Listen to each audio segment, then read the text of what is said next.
একদিনে 3 বার ফোন, ফোনে একবার এক এক রকম কথা, কণ্ঠস্বরে সংবেদনশীলতার স্পষ্ট অভাব। আরজিকর মেডিকেল কলেজের চিকিৎসকের খুন ধর্ষণের ঘটনায় নতুন মোড়। আরজিকর হসপিটাল থেকে বলছিলাম। কি হয়েছে? ওর একটু শরীরটা খারাপ হয়েছে, আপনারা কি একটু আসতে পারবেন ইমিডিয়েট? প্রথমে জানানো হয়েছিল মেয়ের শরীর খারাপ হয়েছে, এবার দ্বিতীয় ফোন। ওনার অবস্থা খুবই খারাপ, আপনি যতটা তাড়াতাড়ি পারবেন চলে আসুন। আপনার মেয়েকে আমরা এমার্জেন্সিতে নিয়ে এসেছি, আপনারা আসুন, এসে যোগাযোগ করুন।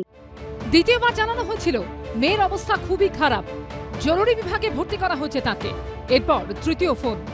না, আপনাকে তখন বারবার বলছিলাম, ব্যাপারটা হচ্ছে যে আপনার মেয়ে উনি সুসাইড করেছেন হয়তো। আর শেষবার জানানো হয় মেয়ে হয়তো আত্মঘাতী হয়েছেন। আরজিকর কাণ্ডে প্রথম থেকে একটি ফোন কলের কথা উঠে আসছিল। নিহত চিকিৎসকের বাবা মা দাবি করেছিলেন গত 9ই আগস্ট সকালে তারা দুবার ফোন পেয়েছিলেন। সেই ফোনে প্রথমে তাদের বলা হয়েছিল আপনাদের মেয়ে অসুস্থ, পরে আবার ফোন করে বলা হয় আপনাদের মেয়ে সুইসাইড করেছে। খবর প্রথমে কিভাবে পেয়েছিলেন? প্রথমে তো খবর পেয়েছিলাম, কলেজ থেকে ফোন এসেছিল যে আপনার মেয়ে অসুস্থ, আপনার একটু তাড়াতাড়ি করে চলে আসুন, হ্যাঁ বলে উনি লাইনটা কেটে দিলেন। আমি সঙ্গে সঙ্গে তোর মা বললো আমার মেয়েটার কী হলো তাহলে, যে বলে শাড়ি পরে নিচে আস্তে আস্তে আমি আবার কল করলাম, কারণ আমরা তখন চাপে পড়ে গেলাম, টেনশনে পড়ে গেলাম। কল করলাম, উনি বললেন আমরা ওনাকে এমার্জেন্সিতে নিয়ে যাচ্ছি। আমি বলছি কী হয়েছে আমার মেয়ের? বলে আমি কি ডাক্তার, আমি বলবো বলে মুখ দিয়েছে। হ্যাঁ ডাক্তার আমি বলবো, লাইন কেটে দিলেন। তখন কোনো পরিচয় দেননি। তারপরে আবার ফোন করলেন, ও একই নাম্বার থেকে 3বার ফোন এলো। তৃতীয়বার উনি ফোন করলেন, বললেন আমি অ্যাসিস্ট্যান্ট সুপার বলছি, আপনার একটু তাড়াতাড়ি চলে আসুন, আপনার মেয়ে সুইসাইড করেছে। এবার সামনে এলো ফোনে কথোপকথনের ভাইরাল অডিও ক্লিপ। অডিওর প্রথম ক্লিপে এক মহিলা কণ্ঠকে বলতে শোনা যাচ্ছে শরীর খারাপের কথা। হ্যালো, বলছেন? হ্যাঁ, হ্যালো, কেন, কে বলছেন? আরজিকর হসপিটাল থেকে বলছিলাম। কি হয়েছে? ওর একটু শরীরটা খারাপ হয়েছে, আপনারা কি একটু আসতে পারবেন ইমিডিয়েট? কেন, কি হয়েছে? কি ওর শরীরটা খারাপ, আমরা ভর্তি করাচ্ছি ওকে, আপনি কি ইমিডিয়েট একটু আসতে পারবেন? কি হয়েছে কি সেটা বলবেন তো? সেটা তো ডাক্তাররা বলবে আপনারা এলে। আমরা আপনার নাম্বারটা জোগাড় করলাম, করে জানালাম যে বাড়ির লোক হিসেবে আপনারা একটু তাড়াতাড়ি আসুন। খুব অবস্থা খারাপ, একটু তাড়াতাড়ি চলে আসুন। ভাইরাল দ্বিতীয় অডিও ক্লিপে শোনা গেছে অ্যাসিস্ট্যান্ট সুপার পরিচয় দিয়ে এক মহিলা বলছেন মেয়েকে জরুরি বিভাগে ভর্তি করা হয়েছে। আমি অ্যাসিস্ট্যান্ট সুপার বলছি, আমি ডাক্তার বলছি না। ডাক্তার নেই হবে কেউ? আপনার মেয়েকে আমরা এমার্জেন্সিতে নিয়ে এসেছি, আপনারা আসুন, এসে যোগাযোগ করুন। ও কি হয়েছিল? কি ও তো ডিউটিতে ছিল। আপনারা জলদি চলে আসুন, যতটা তাড়াতাড়ি পারবেন। আর সব শেষে বলা হয় মেয়ে হয়তো আত্মঘাতী হয়েছেন। আপনাকে তখন বারবার বলছিলাম, ব্যাপারটা হচ্ছে যে আপনার মেয়ে উনি সুসাইড করেছেন হয়তো, বা কিছু মারা গেছেন। পুলিশ রয়েছে, আমরা হসপিটালে সবার সামনেই রয়েছি, ফোন করছি, আপনারা যত তাড়াতাড়ি পারবেন চলে আসুন। একদিনে 3 ফোন, একবার এক এক রকম কথা। ভাইরাল অডিও ক্লিপ ঘিরে আরো জোরালো হলো ফোন রহস্য। তাহলে কি সত্যি ধর্ষণ খুনকে আত্মহত্যা বলে চালানোর চেষ্টা হয়েছিল? হ্যালো, বলছেন? হ্যাঁ, হ্যালো, কেন, কে বলছেন? আরজিকর হসপিটাল থেকে বলছিলাম। কি হয়েছে? ওর একটু শরীরটা খারাপ হয়েছে, আপনারা কি একটু আসতে পারবেন ইমিডিয়েট? কেন, কি হয়েছে? কি ওর শরীরটা খারাপ, আমরা ভর্তি করাচ্ছি ওকে, আপনি কি ইমিডিয়েট একটু আসতে পারবেন? কি হয়েছে কি সেটা বলবেন তো? সেটা তো ডাক্তাররা বলবে আপনারা এলে। আমরা আপনার নাম্বারটা জোগাড় করলাম, করে জানালাম যে বাড়ির লোক হিসেবে আপনারা একটু তাড়াতাড়ি আসুন। খুব অবস্থা খারাপ, একটু তাড়াতাড়ি চলে আসুন। আমি অ্যাসিস্ট্যান্ট সুপার বলছি, আমি ডাক্তার বলছি না। ডাক্তার নেই হবে কেউ?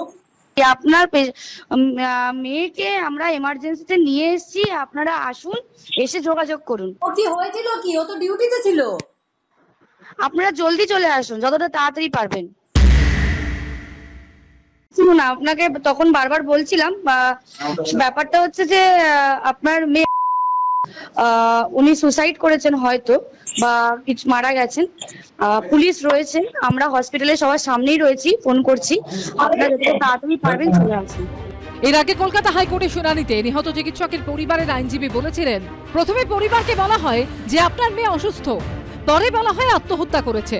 3 ঘন্টা বসিয়ে রাখার পর মৃতদেহ দেখতে দেওয়া হয়। তার প্রেক্ষিতে প্রধান বিচারপতি বলেছিলেন, যদি পরিবারকে 3 ঘন্টা বসিয়ে রাখা হয়, যদি তাদের প্রথমে আত্মহত্যার কথা বলা হয়, তাহলে এটা বুঝতে হবে প্রশাসন তাদের সঙ্গে নেই। এটা তো এমন নয় যে কোনো ব্যক্তি জেলের মধ্যে অসুস্থ হয়ে পড়েছেন, তারপর তাকে হাসপাতালে নিয়ে আসার পর মৃত বলে জানা গেছে। মৃত তো হাসপাতালেই ছিলেন, তিনি তো সেখানকার অংশ।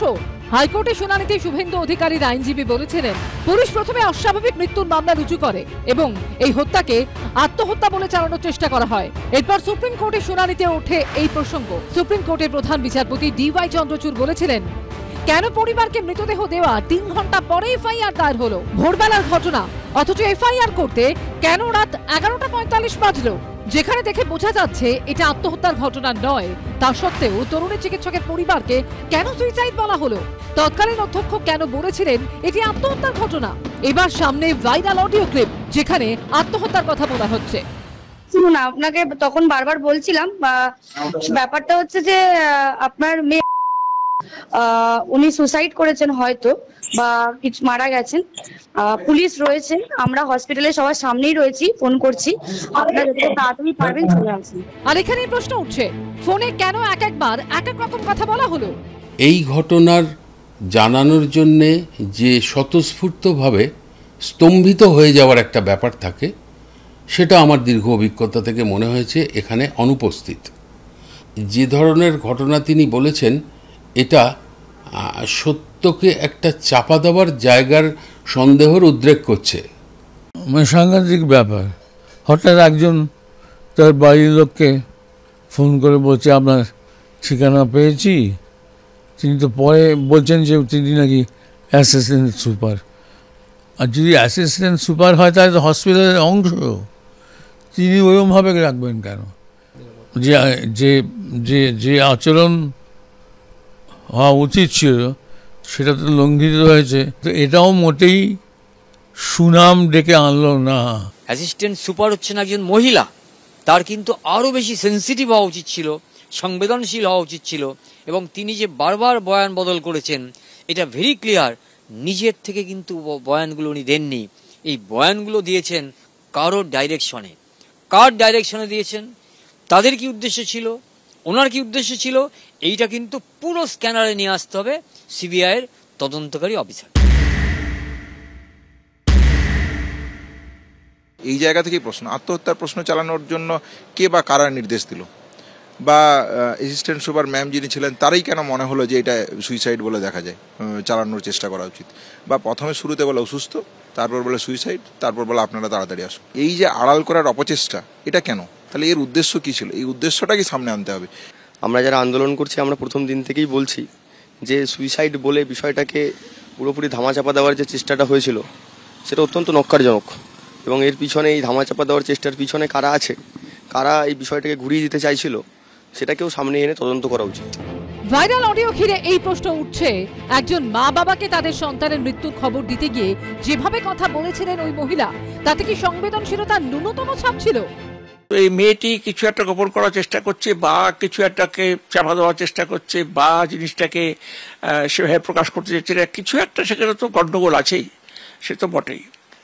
এখন তাকে খুঁজে বের করা তো পুলিশের কাজ, এবং তাকে প্রশ্ন করে জানা দরকার যে সে কেন ফোন করেছিল এবং তার কি ভূমিকা আছে এই ঘটনায়, সেও নিশ্চিত।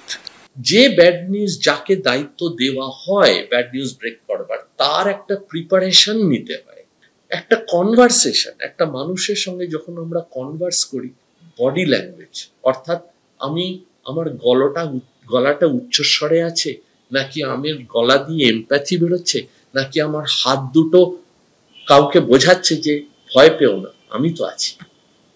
এই সবগুলো খুব প্রয়োজন। যে খুব দুঃখের ব্যাপার যে সবকটা জিনিসই এখানে খুব ল্যাকিং। একাধারে আমরা দেখছি যে বিভিন্ন গলদ, বিভিন্ন ফাঁকফোকর, বিভিন্ন কথাবার্তার মধ্যে অমিল এখানে আমাদের লোকাল ইনভেস্টিগেশন প্রসেসের মধ্যে বারবার বেরোচ্ছে। সেখানে আমাদের কর্তৃপক্ষের চেয়ারে যারা বসে আছেন তারা এইরকম একটা এইরকম একটা তাদের মধ্যে সমবেদনার লেশ মাত্র নেই, যেন তারা মনে করছে যে একটা 31 বছর মেয়ে ধর্ষিত হয়ে মারা যাওয়াটাই প্রায় একটা স্বাভাবিক ঘটনা আমাদের রাজ্যে। চিকিৎসকের মৃত্যুকে আত্মহত্যা বলে চালানোর চেষ্টা হয়েছিল, ভাইরাল অডিও ঘিরে বিতর্ক।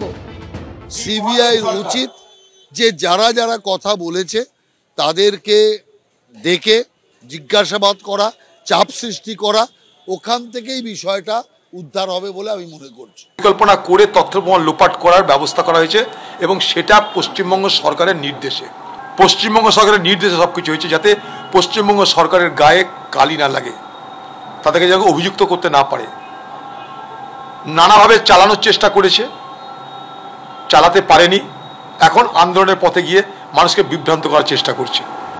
এদিকে ভাইরাল অডিও ক্লিপের একটি অংশে শোনা যাচ্ছে যিনি নিজেকে অ্যাসিস্ট্যান্ট সুপার পরিচয় দিচ্ছেন তিনি বলছেন পুলিশ রয়েছে, হাসপাতালে সবাই সামনেই রয়েছে আর তিনি ফোন করছেন।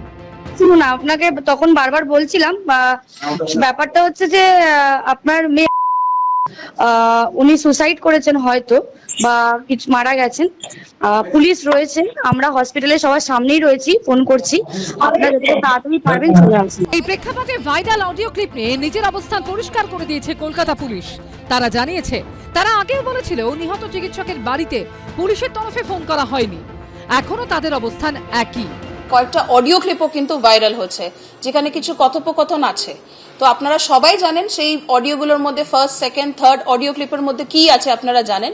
তো আমি এটাই একটু বলে দিতে চাই যে এর আগে লালবাজার নিশ্চয়ই আপনারা অনেক প্রেস ব্রিফ এই কেসটাকে নিয়ে অ্যাটেন্ড করেছেন, তো আমরা আগে যা বলেছি এই অডিও ক্লিপগুলো কিন্তু সেটাকেই প্রমাণ করে দিচ্ছে। পুলিশ কল করে কখনোই বলেনি যে এটা সুইসাইড।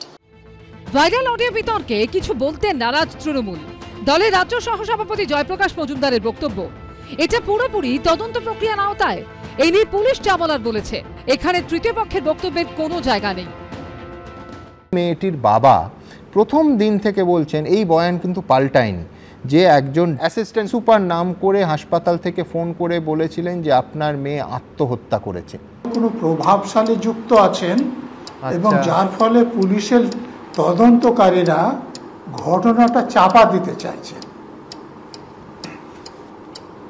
প্রথম যেটা বলবো, আপনারা যদি ইনকোয়েস্ট রিপোর্ট দেখে থাকেন একদম হাতেই আছে, তো দেখবেন যে সেটা একটা ইউডি কেসের উপর করা হয়েছে,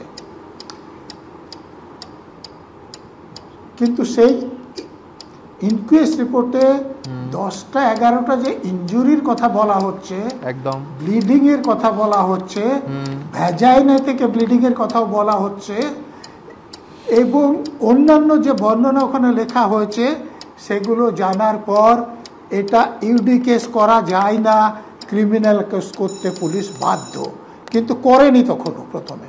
এবং দেখুন এর সঙ্গে সঙ্গতিপূর্ণ যে প্রথমে যে মহিলা ডাক্তারের বাবা মাকে যে খবর দেওয়া হয়েছে যে তাদের মেয়ে সুইসাইড করেছেন।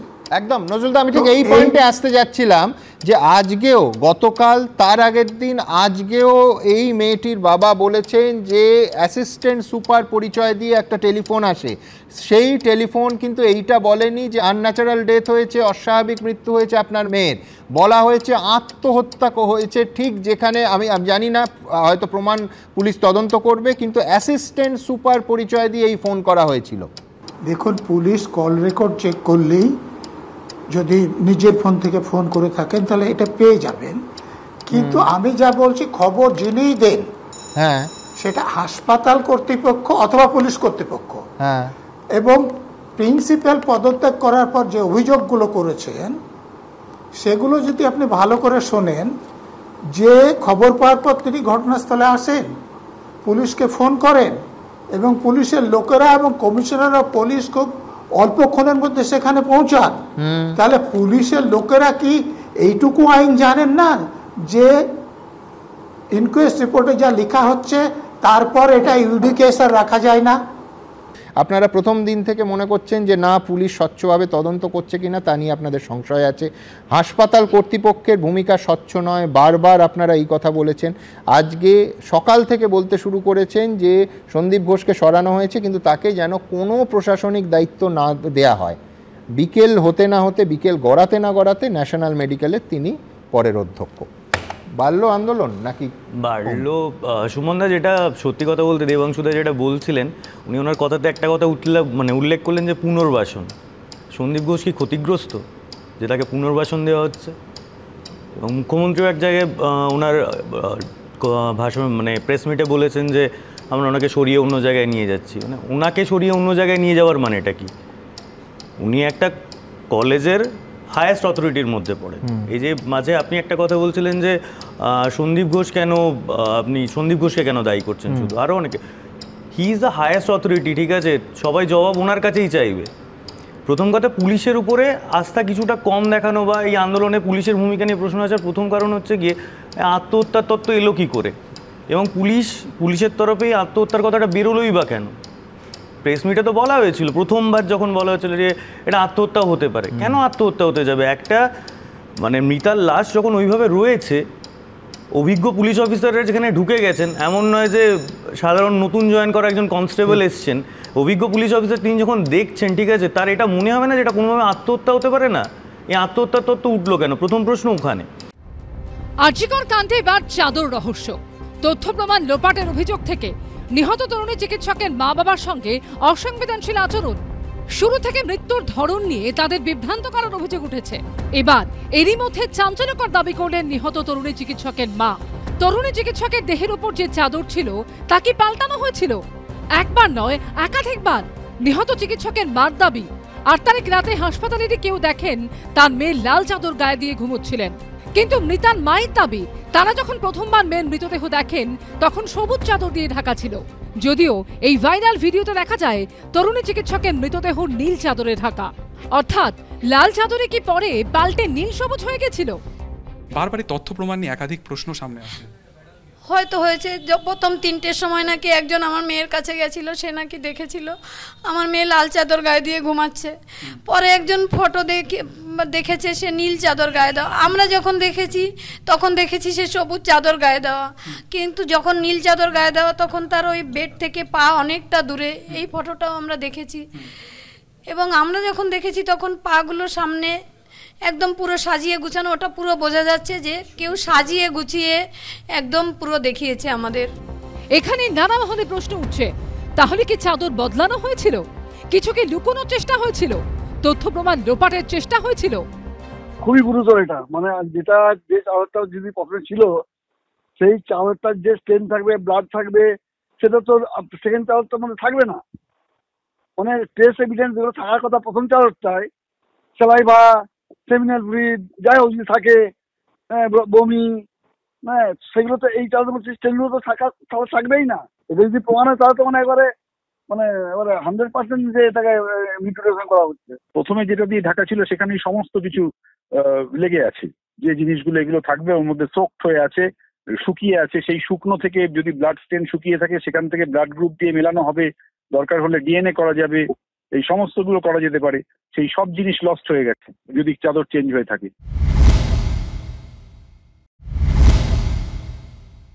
যদি এইভাবে 3 রঙের চাদর পরিবর্তন হয়েছে, তার মানে বোঝাই যাচ্ছে যে এখানে পুরোপুরি চাদর সরানো থেকে শুরু করে সমস্ত এভিডেন্স টেম্পারিং এর একটা অত্যন্ত আশঙ্কা রয়েছে, যেটা আমরা প্রথম থেকেই বলছি। আরও একটা ভিডিওতে আপনারা দেখবেন যে সেমিনার হলের মধ্যে প্রচুর লোক, তার মধ্যে বিভিন্ন প্রফেসর রয়েছে। পুরো যে জায়গাটা, পুরো যে ক্রাইম সিনটা আছে, সাধারণত যেটা সিল করার বিষয় থাকে সেই বিষয়টাই কেউ করেনি বা সেই বিষয়টাও হয়নি, সেই বিষয়টাও গুরুত্ব দিয়ে দেখা হয়নি। অর্থাৎ এখানে বোঝাই যাচ্ছে যে এভিডেন্স টেম্পারিংটা একটা অবভিয়াস বিষয় হয়ে দাঁড়িয়েছে। এরকম আরও ঘটনা আছে, অভিযোগ এভিডেন্স ট্যাম্পারিং এর কথা তো আমরা কেন মহামান্য আদালতের কাছে সিবিআই নিজেই বলেছে যে এভিডেন্স ঠিকমতো আমরা কালেক্ট করতে পারছি না। তো আমার মনে হয় এটা একটু ভাবার সময় এসছে যে কেন এরকমভাবে এত কিছু কাকে আড়াল করার জন্য, কাকে রক্ষা করার জন্য। এটা তো একটা ক্রাইম হয়েছে, এই ক্রাইমটাকে এত ধামাচাপা দেওয়ার কি আছে? আরজিকর মেডিকেল কলেজে চিকিৎসকের ধর্ষণ খুনের ঘটনায় প্রথম থেকে তথ্য প্রমাণ লোপাটের অভিযোগ উঠছে। এ প্রসঙ্গে খোদ সুপ্রিম কোর্ট বলে ঘটনার তথ্য প্রমাণ সংরক্ষণে অনেক দেরি করা হয়েছে। খুনের জায়গায় তথ্য প্রমাণ লোপাট করার আশঙ্কা থেকেই যাচ্ছে। ক্রাইম সিন আল্টার করা, এটাও কিন্তু সাক্ষ্য লোপাট করা, এটা অপরাধ, এবং যিনি করেন তার সাজা হতে পারে, এবং যারা করেছেন তাদের সাজা হবে কিনা আমি জানি না। কিন্তু পুলিশের কথা থেকে বেরিয়ে আসছে যে ক্রাইম সিনের অদল বদল করা হয়েছে, যেমন এই চাদরটার কথা আপনারা বলছেন। আরজি করের আউটপোস্টের ওসি ছিল, তার প্রথম এগুলো রক্ষণাবেক্ষণ করা উচিত ছিল সব চাদরগুলোকে, এবং এইগুলোকে এভিডেন্সিয়ারি ভ্যালুর জন্য এগুলো ফরেন্সিক এক্সপার্টের কাছে পাঠানো উচিত ছিল। সেখানে নানা রকম এভিডেন্স পেতে পারত, যেমন যে কোনো মাথার চুল, যেসব অপরাধী তাদের মাথার চুল বা যে কোনো অন্য সাবস্টেন্স, সেগুলো ওখান থেকে পেতে পারতো। হ্যাঁ, একমাত্র হতে পারে ইনকোয়েস্টের সময় চাদর সরানো হতে পারে, কিন্তু যে চাদর ঢাকা দেওয়া থাকবে সেই চাদরই তো ঢাকা থাকার কথা। তাহলে কি কলকাতা পুলিশ বা অন্য কেউ বা হসপিটাল অথরিটি এটা এভিডেন্সকে লোপাট করার জন্যই এতগুলো চাদরের উদ্ভব হয়েছে? যদিও চাদর বদলের সম্ভাবনা খারিজ করে দিয়েছে কলকাতা পুলিশ। আমাদের রেকর্ডে এটা কিন্তু নীল আছে, photography, videography, inquest, forensic, seizure, তিনটের সময় কিন্তু যেই চাদরটা দিয়ে ঢাকা দেওয়া ছিল সেটা কিন্তু ছিল নীল, এখানে সবুজের কোনো উল্লেখ নেই। লাল কাপড়টা সিজ হয়েছে, তবে ওটার বডি কাভার দেওয়ার জন্য মূলত যেটা, এটা ওনার নিজের ছিল, ওটা আলাদা করে সিজ করে আমাদের রেকর্ডসে আছে, ওটা সিবিআই কে দেওয়াও আছে। চাদরটা যেটা আমাদের পুরো রেকর্ডে আছে, যেটা দিয়ে চাপা দেওয়া ছিল, সেটা কিন্তু হচ্ছে গিয়ে নীল, সবুজের কোনো উল্লেখ নেই। আজিকর কাণ্ড নিয়ে কারা সত্যি বলছেন আর কারা সত্যি লুকোচ্ছেন, সিবিআই যখন সেই প্রশ্নের উত্তর খুঁজছে, তখন গোটা ঘটনায় নতুন মাত্রা যোগ করলেও বৃহস্পতিবার সামনে আসা ভাইরাল অডিও ক্লিপ, যা সিবিআই তদন্তের ক্ষেত্রে গুরুত্বপূর্ণ হয়ে উঠতে পারে বলে মনে করছেন অনেকে। বুধবার এই সিবিআই তদন্ত নিয়ে বলতে গিয়ে সুর চড়ান মমতা বন্দ্যোপাধ্যায়, টেনে আনেন নিহত চিকিৎসকের মা বাবার সঙ্গে দেখা করার প্রসঙ্গ। 12 তারিখে সকালে তাদের বাড়িতে গেছি, তার বাবা মাকে বলেছি, বলুন আপনারা কি বলতে চান, আপনারা আমাদের কাছে কি কি চান, আপনাদের কি কি দাবি। আমি পুলিশ কমিশনারকে সাথে নিয়ে গিয়েছিলাম। তার আগে যে কেসটা দেখছে আমাদের পুলিশের, তিনি সমস্ত ভিডিও রেকর্ডিং দেখিয়ে, সিসিটিভি ফুটেজ দেখিয়ে সব রিপোর্ট তার বাবা মাকে দেখিয়ে এসেছিল। আমি শুধু বলেছিলাম আজকে সোমবার, আমাকে শনিবার পর্যন্ত টাইম দিন। মঙ্গল, বুধ, বৃহস্পতি, শুক্র, শনি, 5 দিন। মঙ্গলবারের মধ্যে সিবিআই হয়ে গেল। আমাদের দাবিতে একটাই, যে আমরা বিচার যেন পাই, কিন্তু পুলিশের যে কর্মকাণ্ড দেখছিলাম সেটা আমরা সন্তুষ্ট হতে পারিনি। তার জন্যই আমরা হাইকোর্টের কাছে ভালো এজেন্সি দিয়েছিলাম। হাইকোর্ট সিবিআইকে ভালো মনে করেছে, তাই দিয়েছে। আজিকর কাণ্ডে সিবিআই তদন্ত প্রসঙ্গে বলতে গিয়ে বুধবার এই মন্তব্য করেন মমতা বন্দ্যোপাধ্যায়। ওরা বিচার চায় না, কেসটাকে জলে ফেলে দিল। গতকালকে মুখ্যমন্ত্রী বলেছেন যে এই গোটা ঘটনাটিকে তিনি আপনার বাড়িতে এসেছিলেন এবং আপনারা যে সময়সীমা দেওয়া হয়েছিল তার আগে আপনারা কোর্টে গেছেন। এই গোটা বিষয়টি নিয়ে তিনি যেটা বলেছেন যে ওরা বিচার চায় না, কেসটাকে জলে ফেলে দেওয়া হয়েছে। ওরা যদিও তিনি সুনির্দিষ্ট করেননি, আপনি কি মনে করছেন কাকে বলা হয়েছে? ওরা মানে আমাদের বাবা মাকেই বলা হয়েছে, এবং যারা আন্দোলন করছে তাদেরও বলা হয়েছে। যারা আমার মেয়ের বিরুদ্ধে আন্দোলনটা করছে তাদেরও মেনশন করা হয়েছে। এটা বিশেষ করে বাবা মাকেই মেনশন করা হয়েছে, বিচার চায় না। এর পাশাপাশি জুনিয়র ডাক্তারদের উদ্দেশ্যেও বুধবার বার্তা দেন মুখ্যমন্ত্রী। আশু সমস্যাটা মেটানো দুদিক থেকে, একদিক থেকে হচ্ছে সাধারণ রোগীরা ভুগছেন, তাদের হেনস্থা হতে হচ্ছে, তাদের চিকিৎসা পরিষেবা দেয়া, আরেক দিক থেকে হচ্ছে যেই অবর্ণনীয় ক্রাইমটা করলো তাদের একজন একাধিকজন যেই হোক টুঁটি ধরে জেলের মধ্যে কঠোরতম দৃষ্টান্তমূলক শাস্তি দেয়া, এইটা প্রায়োরিটি হওয়া উচিত। কোথাও কি প্রায়োরিটি লিস্টের গোলমাল হচ্ছে? যেটা ঘটনা হচ্ছে সেটা হচ্ছে দুর্ঘটনা এবং জঘন্য হত্যাকাণ্ডের পর যেভাবে ঘটনাটা প্রশাসন ডিল করেছে, সেই ডিল করার পদ্ধতি এবং পদক্ষেপ সম্পর্কে আমাদের ভিন্নতা নানানভাবে প্রত্যেকেরই আছে। আমার মনে হয় কুণালবাবুর থাকবে, শতরূপের থাকবে, বিমলবাবুর থাকবে, আমাদের তো আছেই। ব্যক্তিগতভাবে যদি জিজ্ঞেস করেন এবং একজন চিকিৎসক হিসাবে যদি জিজ্ঞেস করেন, আমার মনে হয় এমন কাণ্ডগুলো করা হয়েছে যে কাণ্ডগুলো করার প্রয়োজন ছিল না, অ্যাভয়েড করা যেত, এবং এমন অনেক কিছু করা হয়নি যেগুলো করার প্রয়োজন ছিল, এবং সেগুলো করতে পারলেই বোধহয় আজকে দাঁড়িয়ে আমরা শুধু আমাদের যে বোন হারিয়ে গেছে, যে মেয়ে হারিয়ে গেছে, তাকে ঘিরে আমরা আমাদের বুক চাপড়াতাম হয়তো, কিন্তু আজকে দাঁড়িয়ে আমাদের রাস্তায় নেমে ওদের দুজনকে সমন খেতে হতো না, আরও 280 জনকে পুলিশকে সময় ব্যয় করতে হতো না সমন খেতে যাওয়ার পর। প্রথম হচ্ছে আমার বারবার মনে হয় যে কোথাও যেন আমি বুঝতে পারি না এখনো এটা কি সামগ্রিকভাবে ভাবনার ভুল, না এরকম ভুল হতেই থাকে যখন আমরা ওই আমাদের আমি আবার বীরভূমের ছেলে, বীরভূমের একটা কথা আছে কানার খালে পা বলে, কানার খালে পা বলা হয়, কানা যদি এক খালে পা দেয় তো সেই খালে দিয়েই সে কাদায় পড়তে থাকে। তো আমার বারবার মনে হচ্ছে যে এই ভুলগুলো ক্রমাগত হয়ে যাচ্ছে। প্রথম দিন যেভাবে দাঁড়িয়ে অন্ততপক্ষে গতকাল পরশুর থেকে দেখছি যে আমাদের বোন হারিয়ে গেছে তার বাবা মা তারা বলছেন যে পুলিশ তাদেরকে মৃতদেহের কাছে যেতে দেয়নি। কেন এই অসংবেদনশীল ব্যবহার পুলিশের থেকে করা হলো? কেন মৃতদেহটাকে ওরকমভাবে দ্রুততার সঙ্গে নিয়ে গিয়ে সরিয়ে দেওয়া হলো? মানুষের মনে একটা অদ্ভুত সন্দেহের বাতাবরণ তৈরি হলো। তো এটা কি পরিকল্পিত ছিল, না এটা শুধুমাত্র মনে হয়েছিল যে সরকারের বিরুদ্ধে একটা জনমত জাগ্রত হতে পারে, তাড়াতাড়ি এটাকে জাগ্রত করা, আমি কোনো একটা হবে? অত্যন্ত কুৎসিত ঘটনা ঘটেছে, খারাপ ঘটনা। মানে যে জানোয়ারটা করেছে আর অথবা যে জানোয়ারগুলো করেছে প্রকাশ্যে মারা উচিত, একেবারে প্রকাশ্যে ফাঁসি দেওয়া উচিত, কোথাও কোনো দ্বন্দ্ব নেই। কিন্তু হঠাৎ দেশব্যাপী নাম পুড়ছে। কদিন আগে যেন উড়িষ্যায় একজন ডাক্তার দুজন রোগিণীকে ধর্ষণ করে অ্যারেস্টেড। দেশ তাহলে অল ইন্ডিয়া সংগঠনগুলো কি করছে? তখন দেশ মনে থাকছে না। ডাক্তারের কাছে রোগী আসছে আত্মসমর্পণ করে বাঁচিয়ে দাও, অ্যারেস্ট হচ্ছে ওড়িশা। আমি জাস্টিফাই করছি না, আমি তুলনা করছি না। তাহলে এই যে দেশ, পৃথিবী, ডাক্তার, কেন আপনারা বুকে নিয়ে ঘোরালেন? দিলবার সিং ডাক্তারি জগতের লজ্জা, তারও ফাঁসি দেওয়া হোক। এই কলকাতা পুলিশকে রেলিয়াডি বলা যাবে, স্কটল্যান্ডিয়ান বলা উচিত নয়। বাট সিবিআই এর ক্ষেত্রে যে প্রশ্নটা করলে তার উত্তর দেওয়ার ডেফিনেটলি প্রয়োজন আছে। কারণ সিবিআই এরকম বহু কেস খুব ভালোভাবেই সামলেছে এবং দিনের আলোয় নিয়ে এসছে অন্যায়গুলোকে যেখানে পেরেছে এবং যেখানে তার সামনে প্রমাণগুলো রয়েছে। আমি একটা কথা বলি, সেটা হচ্ছে যে আদালতে যখন আলটিমেটলি কোনো কিছু যাবে, আদালত প্রমাণ চাইবে, প্রমাণ না হলে ছুঁড়ে ফেলে দেবে। কারণ একটা লোকেরও যাতে অন্যায়ভাবে শাস্তি না হয়। দেখো ধনঞ্জয় চ্যাটার্জির ফাঁসি আজ অব্দি প্রশ্ন উঠছে যে লোকটাকে অন্যায়ভাবে ফাঁসিতে লটকানো হয়েছিল কিনা, এখনো কিন্তু প্রশ্নগুলো রয়ে গেছে। তাই এখন আদালত বলে একটাও, হাজারটা অপরাধী ছাড়া পেয়ে যাক, একটাও কিন্তু নির্দোষ ছাড়া মানে শাস্তি না পায়। ন্যাচারালি নির্ভর করছে কতটা প্রমাণ রয়েছে, কতটা প্রমাণ সেখানে লোপাট করা হয়েছে। যতই দমন পীড়ন করুন না কেন, এইটা কোনো বিরোধী লড়াই নয়, এটা আছে বাংলার মানুষের লড়াই। আর আমার শেষ,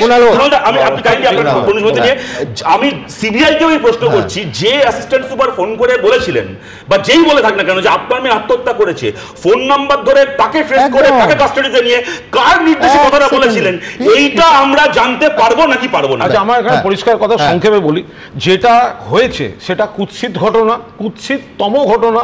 সেই জানোয়ার বা জানোয়ারগুলো শাস্তি হোক। কিন্তু কুচবিহার থেকে বানতলা, ধানতলা আর ওপাশে বিমলবাবু বলছিলেন যারা ওখানে উন্নাও, হাতরা শুধু তো মেয়েটিকে মারে না, তাদের বাড়ি যাতে বিচার চাইতে না পারে তাদের ধরে ধরে খুন হয়। কোথায় ছিলেন এনারা যখন মণিপুর থেকে বিলকিসের ধর্ষণকারীদের পরিবারের খুনিদের বিজেপি গভর্নমেন্ট গুজরাটের গেট খুলে মালা পরিয়ে বার করে দিয়ে গেছিল? আর সোনার মেয়ে যারা কুস্তিগির তাদের শ্লীলতাহানির অভিযোগে ব্রিজভূষণ, তাকে পাশে নিয়ে তো অমিত শাহ, নরেন্দ্র মোদীরা শেষ দিন অব্দি পার্লামেন্ট করেছেন। এরা এখানে কি গলাবাজি করছেন? তখনই কিছু বলতে যাই তখনই এই টিম, এই পার্টি লালকে বদনাম করে, লাল এখন বলে সবুজ গেরুয়াকে বলে। এটাই হয়ে যাচ্ছে, আমরা কোনো বিচার পাচ্ছি না। আমাদের কাছে এতগুলো প্রশ্ন, প্রশ্নের পর শুধু প্রশ্ন, উত্তর পাচ্ছি না। I was really infuriated. আমি এরকমভাবে মানে মনে হচ্ছে আমি অশিক্ষিতের মতো কথা বলেছি, কিন্তু ইট ওয়াজ নট মাই অশিক্ষা। আর সব থেকে বড় কথা, আমি না জানি না, আমি আসলে এখানে কোনো দল পার্টি করি না। This is one of the reason আমি এখানে কাজ করি না, বাইরে চলে যেতে হয়েছে। ডক্টরসদের রাস্তায় নামতে হয়েছে, শুধু আমাদের না। আজকে ওনাদের প্রশ্ন করা হচ্ছে, যখনই আমরা এনাদের প্রশ্ন করছি তখনই উড়িষ্যার অন্য ঘটনা নিয়ে আসা হচ্ছে।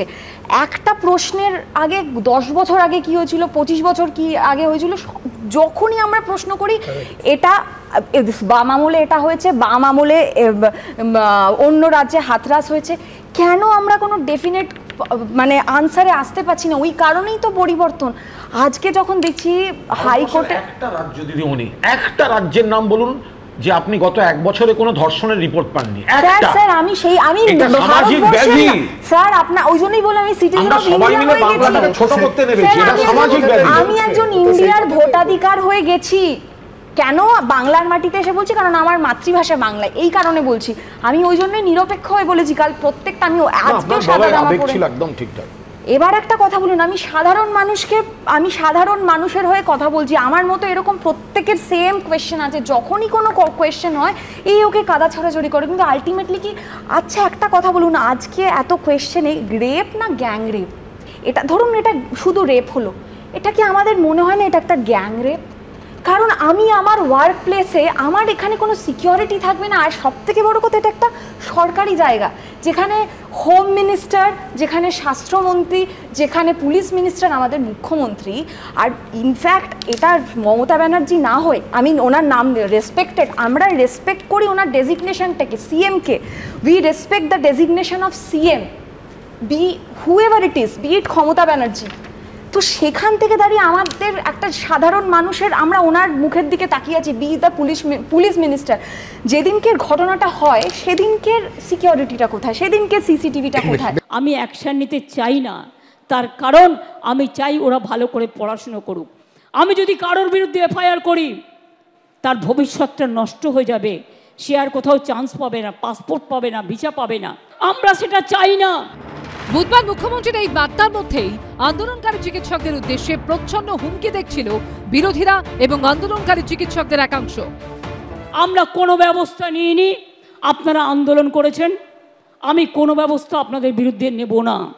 কারণ আমি যেহেতু মনে করি আপনাদের দুঃখ থাকতে পারে, অভিমান থাকতে পারে, ক্ষোভ থাকতে পারে, আপনারা বিচার চাইছেন, কিন্তু এবার আস্তে আস্তে জয়েন করুন, এবার আস্তে আস্তে যোগদান করুন। তা নাহলে সুপ্রিম কোর্ট কিন্তু সেদিন বলেছিলেন, এরপর থেকে স্টেট গভর্নমেন্টকে পাওয়ার দেওয়া হলো টু টেক অ্যাকশান। আমি অ্যাকশান নিতে চাই না, তার কারণ আমি চাই ওরা ভালো করে পড়াশুনো করুক। আমি যদি কারোর বিরুদ্ধে লিগালি অ্যাকশান নিই, সে বিচার পাবে না, সে মনে রাখবেন তার জীবনটা পুরো নষ্ট হয়ে যাবে। আমরা সেটা চাই না। আমাদের সরকারের মানবিক মুখ আছে, মানবিক মুখ দিয়ে আমি আরো ডাক্তার তৈরি করতে চাই। মুখ্যমন্ত্রী যদি বলছেন যে এটার মধ্যে না একটা প্রচ্ছন্ন থ্রেট আছে, যে এখনো অ্যাকশন নিয়ে চাইলে আমি অ্যাকশন নিতে পারি, আমরাও স্পষ্ট বলতে চাই যে এই যে কাজে ফিরতে পারছি না, এটা দায়টা কিন্তু আমাদের নয়, এই দায়টা কিন্তু সরকার। পরিষ্কার বলে দিতে চাই, কোনো দমন পীড়নের মাধ্যমে এই আন্দোলনকে আটকানো সম্ভব নয়। আন্দোলন আরো তীব্র থেকে তীব্রতর হবে। মাননীয় মুখ্যমন্ত্রী যা চান তিনি করতে পারেন, কিন্তু যদি একটা শান্তিপূর্ণ সুশৃঙ্খল মিছিল এবং প্রোটেস্টকে এভাবে দমাতে চায়, তার দায় ওনাকেই নিতে হবে। তার মন্তব্য নিয়ে বিতর্কের ঝড় ওঠার পর বৃহস্পতিবার সোশ্যাল মিডিয়ায় এই নিয়ে ব্যাখ্যা দেন মমতা বন্দ্যোপাধ্যায়। এক্স হ্যান্ডেলে তিনি লেখেন, প্রথমেই আমি জোরের সঙ্গে বিষয়টি পরিষ্কার করে দিতে চাই যে ছাত্রছাত্রী এবং তাদের আন্দোলনের বিরুদ্ধে আমি একটা শব্দ উচ্চারণ করিনি। আমি তাদের আন্দোলন পুরোপুরি সমর্থন করি, তাদের আন্দোলন যুক্তিসঙ্গত। কিছু লোক যেভাবে আমার বিরুদ্ধে হুঁশিয়ারি দেওয়ার অভিযোগ করছেন, আমি কখনোই তাদের হুঁশিয়ারি দিইনি। এই অভিযোগ সম্পূর্ণ মিথ্যা। কিছু কথা তো আমাদের উদ্দেশ্যে এসছে বলেই মনে হয়েছে, যে এই যে ক্যারিয়ারের কথা, এই যে ভিসা পাসপোর্ট পাবো না আমরা, এইগুলো কথা বলে তো প্রচ্ছন্ন একটা হুমকি বলা চলে। এই যে ক্যারিয়ার নষ্ট হয়ে যেতে পারে কোনো স্টেপ নিলে, ভিসা পাসপোর্ট ডাক্তাররা পাবে না যদি কোনো এফআইআর হয়, তাহলে এই প্রসঙ্গগুলো যে তুলেছেন এটা একটা প্রচ্ছন্ন হুমকি, এটা আমরা পরিষ্কার বুঝতে পেরেছি।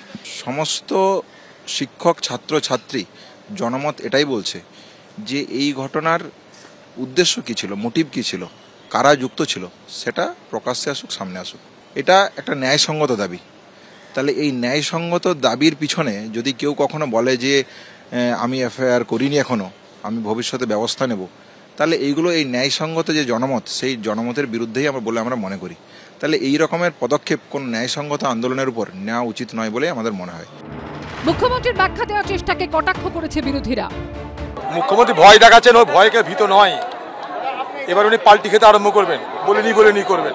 এভাবে তৃণমূল কংগ্রেস কোনো হুমকি দিয়ে কোনো আন্দোলনকে বাজেয়াপ্ত করতে পারবে না। আর আজকে মুখ্যমন্ত্রী কার্যত পরিস্থিতির বাধ্যবাধকতায় জনগণের চাপের কাছে নতি স্বীকার করে পরোক্ষভাবে ক্ষমা চেয়ে নিলেন। মাননীয় মুখ্যমন্ত্রী কাল যথেষ্ট সুন্দরভাবে ব্যাখ্যা করেছেন, তারও অপব্যাখ্যা হয়েছে বারবার। বারবার বলা হয়েছে ডাক্তারদের হুমকি দেওয়া হয়েছে, কোনো হুমকি মুখ্যমন্ত্রী দেননি। তিনি পরিষ্কার এই ভাষাটা বলেছেন যে মুখ্যমন্ত্রী বলেছেন যে ডাক্তাররা তাদের সহকর্মীদের নিয়ে এক সহকর্মীর জন্য যে আন্দোলন করছেন তাতে পূর্ণ সমর্থন আছে, কিন্তু কর্মবিরতিটা সাধারণ মানুষের বিরুদ্ধে যাচ্ছে, রোগীদের বিরুদ্ধে যাচ্ছে, তো অবিলম্বে তুলতে হবে। 16 দিন ধরে তদন্ত, সন্দীপ ঘোষকে 135 ঘন্টারও বেশি জিজ্ঞাসাবাদ, 8 জনের পলিগ্রাফ টেস্ট, 12 বার ঘটনাস্থল পরিদর্শনের পর আরজিকর কাণ্ডে এখনো অবধি কতদূর এগোলো সিবিআই? এই প্রশ্নের মধ্যে বৃহস্পতিবার ফের সকাল সকাল সিজিও কমপ্লেক্স পৌঁছলেন আরজিকর মেডিকেলের প্রাক্তন অধ্যক্ষ সন্দীপ ঘোষ। ফের চলল মারাথন জিজ্ঞাসাবাদ সকাল থেকে রাত, এই নিয়ে 13 দিন। সিবিআই এর সূত্রের খবর যে দিল্লির অফিস থেকে সিবিআই এর এখানকার যারা তদন্তকারী অফিসার বা যারা সুপারভাইজিং অফিসার তাদের প্রশ্ন করা হয় যে কি হলো এই ঘটনার, যে 16 দিন ধরে সিবিআই তদন্ত করছে, কি তথ্য বেরিয়ে আসলো, তার কোনো সঠিক উত্তর নেই সিবিআই এর কাছে। সিবিআই এর আধিকারিকরা কলকাতায় বসে প্রায় 22 থেকে 25 জন অফিসাররা তদন্ত চালাচ্ছেন, কিন্তু এখনো যেটা সিবিআই সূত্রের খবর তারা কিন্তু রহস্যভেদ করতে পারেননি। চিকিৎসকের খুন ধর্ষণের পাশাপাশি আরজিকর মেডিকেল কলেজের প্রাক্তন অধ্যক্ষ সন্দীপ ঘোষের বিরুদ্ধে আর্থিক অনিয়মের অভিযোগ উঠেছে। সিবিআইয়ের পাশাপাশি ইডিও যার তদন্ত করছে। বেআইনিভাবে বিপজ্জনক বায়োমেডিক্যাল বর্জ্য বিক্রি, জিম এবং নিজের চেম্বারে সৌন্দর্যায়নের জন্য কোভিড ফান্ডের অপব্যবহার, টাকার বিনিময়ে বেআইনিভাবে চিকিৎসক অফিসারদের বদলি, অযোগ্যদের কাজের বরাত, কোটি কোটি টাকা সরকারি অর্থের অপচয়, এরকমই ভুরি ভুরি অভিযোগ তুলে 1 বছর 5 মাস আগে সন্দীপ ঘোষের বিরুদ্ধে anti corruption bureau, vigilance commission, স্বাস্থ্য ভবন থেকে মুখ্যমন্ত্রীর অফিসে পর্যন্ত অভিযোগ জানিয়েছিলেন সেখানকার প্রাক্তন ডেপুটি সুপার আক্তার আলী। ওনার এগেনস্টে অনেকগুলো দুর্নীতি ছিল। এছাড়া সব থেকে যেটা বাজে জিনিস ছিল, একটা মেডিকেল কলেজে biomedical based trafficking, illegal trafficking হতো। ওনার সময় যেটা ছিল, ওনার টাকা তোলা বা এই তোলাবাজিগুলো এমনি করতেন, 20% কমিশন খাওয়া, আর একাধিক ওনার সময় অভিযোগ ছিল। আক্তার আলীর অভিযোগের প্রেক্ষিতেই কলকাতা হাইকোর্ট আরজিকর মেডিকেলে আর্থিক দুর্নীতি তদন্তভার দিয়েছে সিবিআইকে। বৃহস্পতিবার তাকে নিজাম প্যালেসে ডেকে কথা বলেন কেন্দ্রীয় এজেন্সির আধিকারিকরা। অন্যদিকে আর্থিক দুর্নীতির মামলায় এই দিন ফের আরজিকর মেডিকেলে যায় 5 সদস্যের সিবিআই টিম। ফরেনসিক বিভাগের প্রধানের সঙ্গে কথা বলেন, মর্গে গিয়ে তথ্য সংগ্রহ করেন সিবিআই আধিকারিকরা। নবনিযুক্ত উপাধ্যক্ষ ও সুপার সপ্তর্ষি চট্টোপাধ্যায়ের সঙ্গে কথা বলেন। ওনারা যেগুলো দেখতে গেলেন যে আমাদের মর্গের যে পোর্শনসগুলো আছে, নাম্বার 1 ডিসেকশন রুম, যেখানে আমাদের অ্যাকচুয়ালি বডি ডিসেকশন হয়। নাম্বার 2 কুল চেম্বার, যে যতগুলো কুল চেম্বার আছে, কুল চেম্বার কি করে ফাংশন করে, কি করে আমাদের যে ডেড বডিজ আছে কি করে ঢোকানো হয়, কি করে ডেড বডি নাম্বার দেওয়া হয়, এবং তার সঙ্গে কি করে টেম্পারেচার মেনটেন করা হয়, এবং পোস্টমর্টমের জন্য যখন কোনো বডি আসে যে কি প্রসেস, কি আমাদের ডকুমেন্টস লাগে, এবং পোস্টমর্টমের পর আমরা বডি যখন ডিসপোজ করি কি করে করি, এগুলোই আমাকে মেনলি প্রশ্ন করা হলো। আমাকে জিজ্ঞেস করলো, আমাকে এই 3টেই প্রশ্ন, যে একটা ডিসেকশন রুম নাম্বার 1, নাম্বার 2 হচ্ছে গিয়ে কুল চেম্বার, আর নাম্বার 3 হচ্ছে মর্গের টোটাল ইনফ্রাস্ট্রাকচার আর প্রসেস অফ পোস্টমর্টম। চিকিৎসককে খুন ধর্ষণের মামলার তদন্তে বৃহস্পতিবার আরজিকর মেডিকেলের চেস্ট ডিপার্টমেন্টে যায় সিবিআইয়ের আরেকটি টিম। এই চেস্ট ডিপার্টমেন্টের সেমিনার হলেই 9 আগস্ট উদ্ধার হয়েছিল তরুণী চিকিৎসকের রক্তাক্ত দেহ।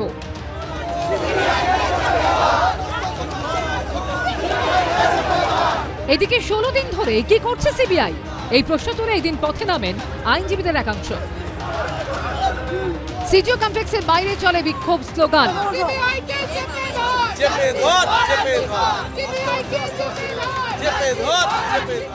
এবার আরজিকর কাণ্ডের প্রতিবাদে আইনজীবীদের মিছিল, এবং আমরা দেখতে পাচ্ছি আইনজীবীদের মিছিল সিজিও কমপ্লেক্সের সামনে থেকে এগোচ্ছে, এবং আজকে আইনজীবীদের মিছিলে আমরা দেখতে পাচ্ছি নতুন slogan, justice for RG Kar, CBI কে চেপে ধর। সিবিআই যে এখন এটা তদন্ত করছে, তদন্তের কি আউটপুট কেউ জানতে পারছে না। এখানে সিবিআই ফেলিওর কেন 15 দিন 16 দিন 17 দিন হয়ে গেল, সিবিআই কেন জাস্টিস দিতে পারছে না? সিবিআই কে জাস্টিস দিতে হবে। এই বিচার আমরা চাই যে তাড়াতাড়ি শেষ হোক। তথ্য প্রমাণ লোপাটের কারণে মামলাতে অনেক বেশি বিলম্বিত হচ্ছে। সব দিক দিয়ে এরা নানাভাবে অসহযোগিতা করে এসছে, কিন্তু আমি মনে করি যে সিবিআই অনেক দূর এগিয়েছে। ঠিক সময় মতো আপনি দেখবেন জাল ফেলে মাছ তুলবে, আর সেই জালে একটা মাছ নয়, বেশ কয়েকটা মাছ উঠবে এই বিশ্বাস আমাদের আছে। আপনার লড়াই তো আজকের নয়, প্রায় 1.5 বছর আগে লড়াই শুরু হয়েছে এবং ইংরেজিতে একটা কথা আছে না, নো স্টোন আনটার্ন, কোনো কিছুই বাদ রাখেননি, সমস্ত জায়গায় অভিযোগ এবং নথি সহ অভিযোগ। আমি বলছি অথচ আরজিকর থেকে আপনাকে বদলি করে না, ভাবছেন তো ন্যাশনাল মেডিকেল টেকনিক্যাল সেখানে নয়, মুর্শিদাবাদে পাঠিয়ে দেওয়া হয়েছিল। উনি সন্দীপ ঘোষ নন। ডক্টর সন্দীপ ঘোষ চার্জ নেবার 2 মাসের মধ্যেই ওনার রংটা দেখা যায়।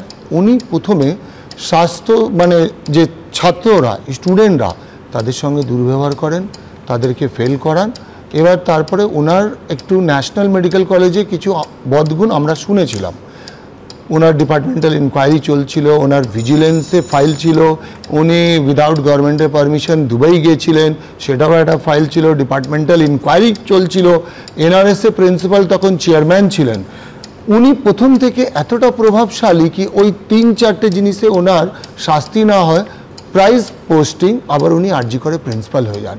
আরজি করে কপাল খারাপ ছিল, আমি ম্যাডামের সামনে বলছি, যেহেতু উনি আরজি করে ওয়ান অফ দ্য অ্যালামনাই, কি ওনার মতন লোকের হাতে আরজি কর পড়ে গেল। টেন্ডারে হোয়াইটনার মেরে রেট চেঞ্জ হচ্ছে, হোয়াইটনার মেরে যে ব্রডশিট আছে, ব্রডশিটে কারো হাস রেট আছে, ওর থেকে 2-4-5 টাকা টেন্ডারে আর আমাদের বলছে ওখানে সই করো।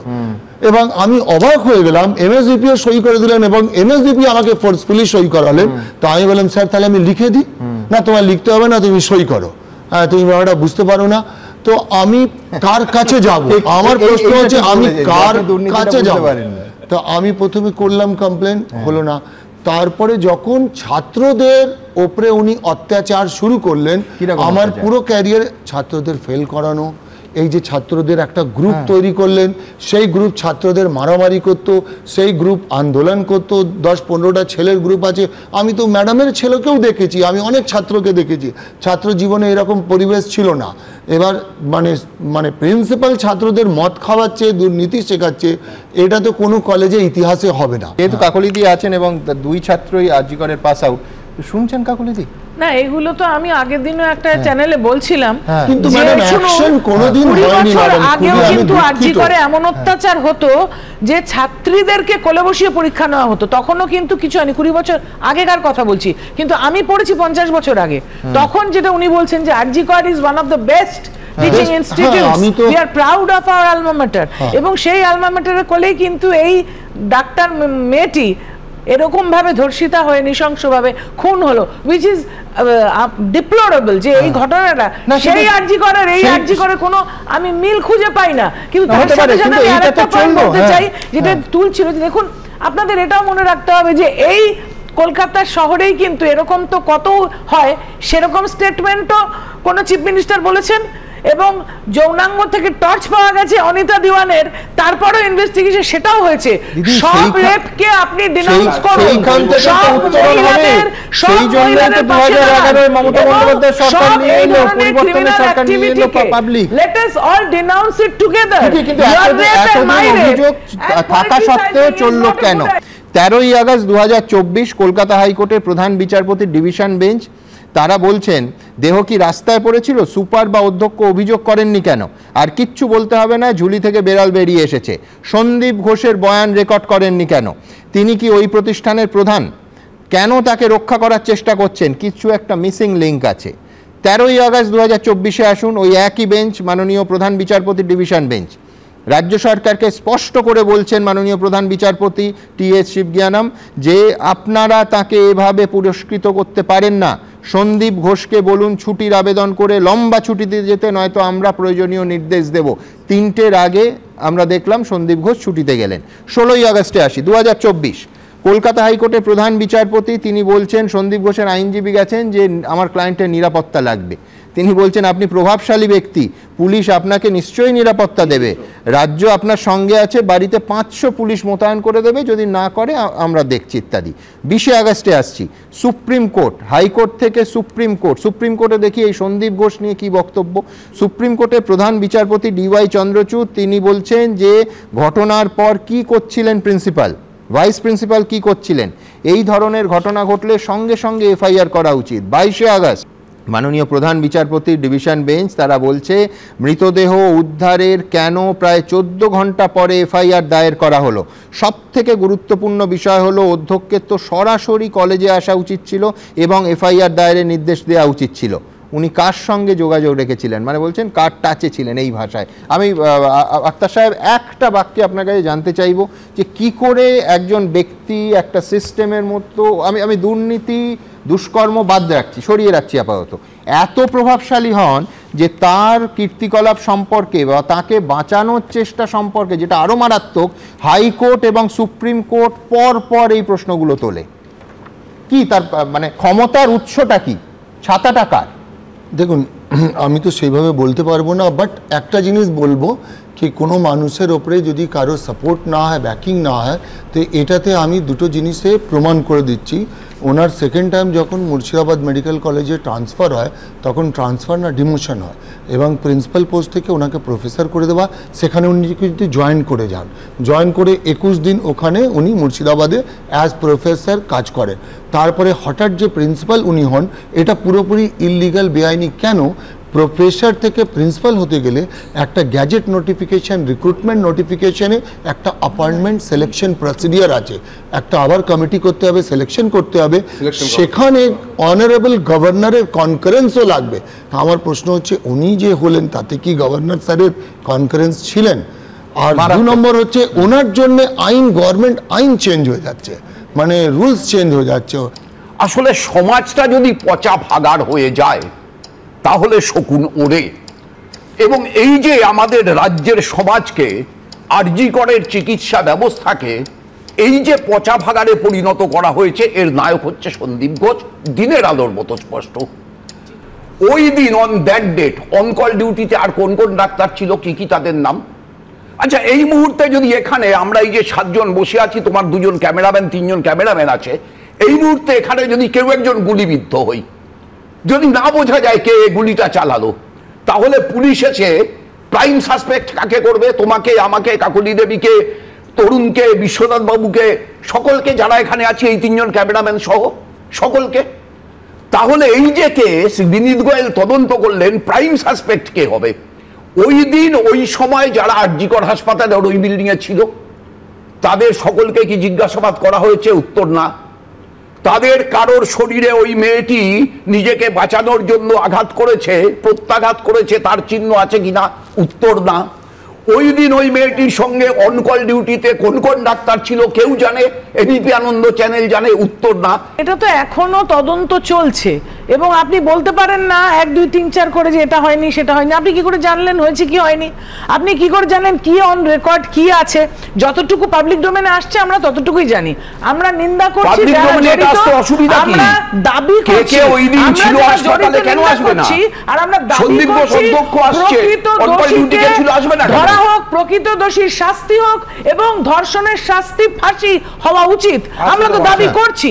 এবং আপনি বলতে পারেন না চূড়ান্ত কঠোর শাস্তি। ও কলকাতা পুলিশ ভালো কাজ করেছে, আমি বলছি শাস্তি তো পরে, তার আগে তো তদন্ত, নিরপেক্ষ তদন্ত করতে হবে, পেশাদারিত্বের সঙ্গে তদন্ত করতে হবে। কিন্তু যে প্রশ্ন বিরোধীরা নয় স্বয়ং কোর্ট তুলছেন, এক হচ্ছে যে একটা প্রিন্সিপাল, একটা হাসপাতালের প্রিন্সিপাল, তাকে জেরা করা হলো না, তার বয়ান নেওয়া হলো না। কলকাতা পুলিশ কিন্তু 4 দিন সময় পেয়েছিল। তারপরে সুপ্রিম কোর্টে কি দেখলাম যে কালকে দেশের সুপ্রিম কোর্টে সর্বোচ্চ আদালতের মাননীয় প্রধান বিচারপতি তিনি প্রশ্ন তুলছেন যে কেন অন্তত যখন কপিল সিব্বাল বলছেন যে বাবা যাওয়ার পর সম্ভবত তাদের নথিতে ছিল যে 11:15 বা 11:30টার সময় এফআইআর হয়েছে।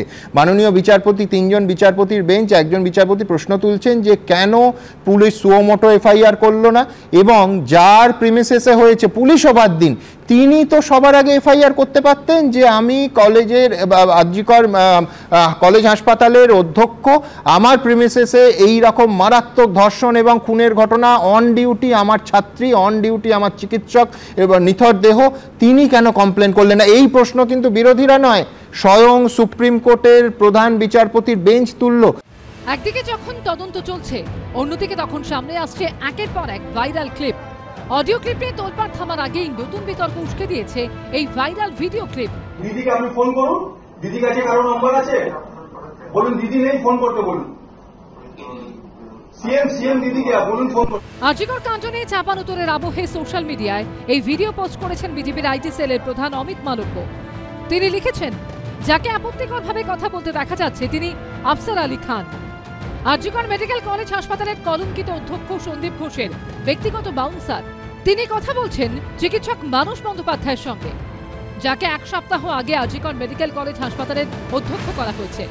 কর্মী না হওয়া সত্ত্বেও ক্যাম্পাসে আফসারের উপস্থিতি নিয়ে প্রশ্ন তুলেছিলেন তিনি।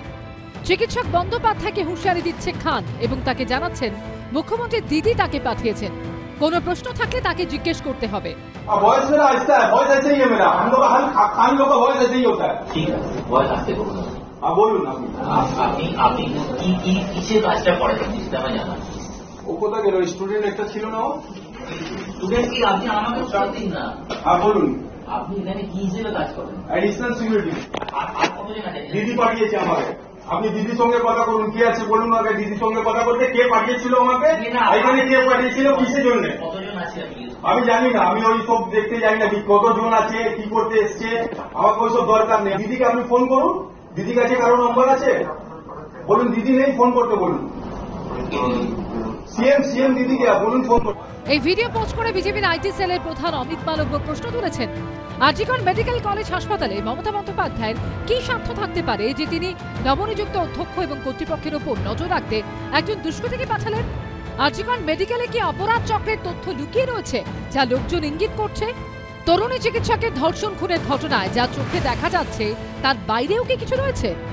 কারা সেই প্রভাবশালী যাদের মমতা বন্দ্যোপাধ্যায় বাঁচাতে চাইছেন? মমতা বন্দ্যোপাধ্যায় কি ভয় পাচ্ছেন যে তদন্ত তিনি অবধি পৌঁছে যেতে পারে? তিনি সন্দীপ ঘোষের নাকি বাউন্সার বলা হচ্ছে। আরে মশাই, সন্দীপ ঘোষের বাউন্সার হলে সন্দীপ ঘোষকেই গ্রেপ্তার এখনো কেন সিবিআই করলো না? সে প্রশ্ন তো অভিষেক বন্দ্যোপাধ্যায় তুলেছেন। তাহলে সিবিআই প্রত্যেকদিন ডেকে পাঠাচ্ছেন, শোনা যাচ্ছে সন্দীপ ঘোষকে খাওয়াচ্ছেন দাওয়াচ্ছেন, আবার রাত্রেবেলা বলছেন যান নিজের বাড়ি থেকে ভালো করে ঘুমন, সকালে ভালো করে দার্জিলিং চা খেয়ে আবার আমাদের কাছে আসবেন।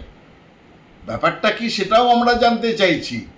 তো সিবিআই কে বলুন অমিত মালবিয়া।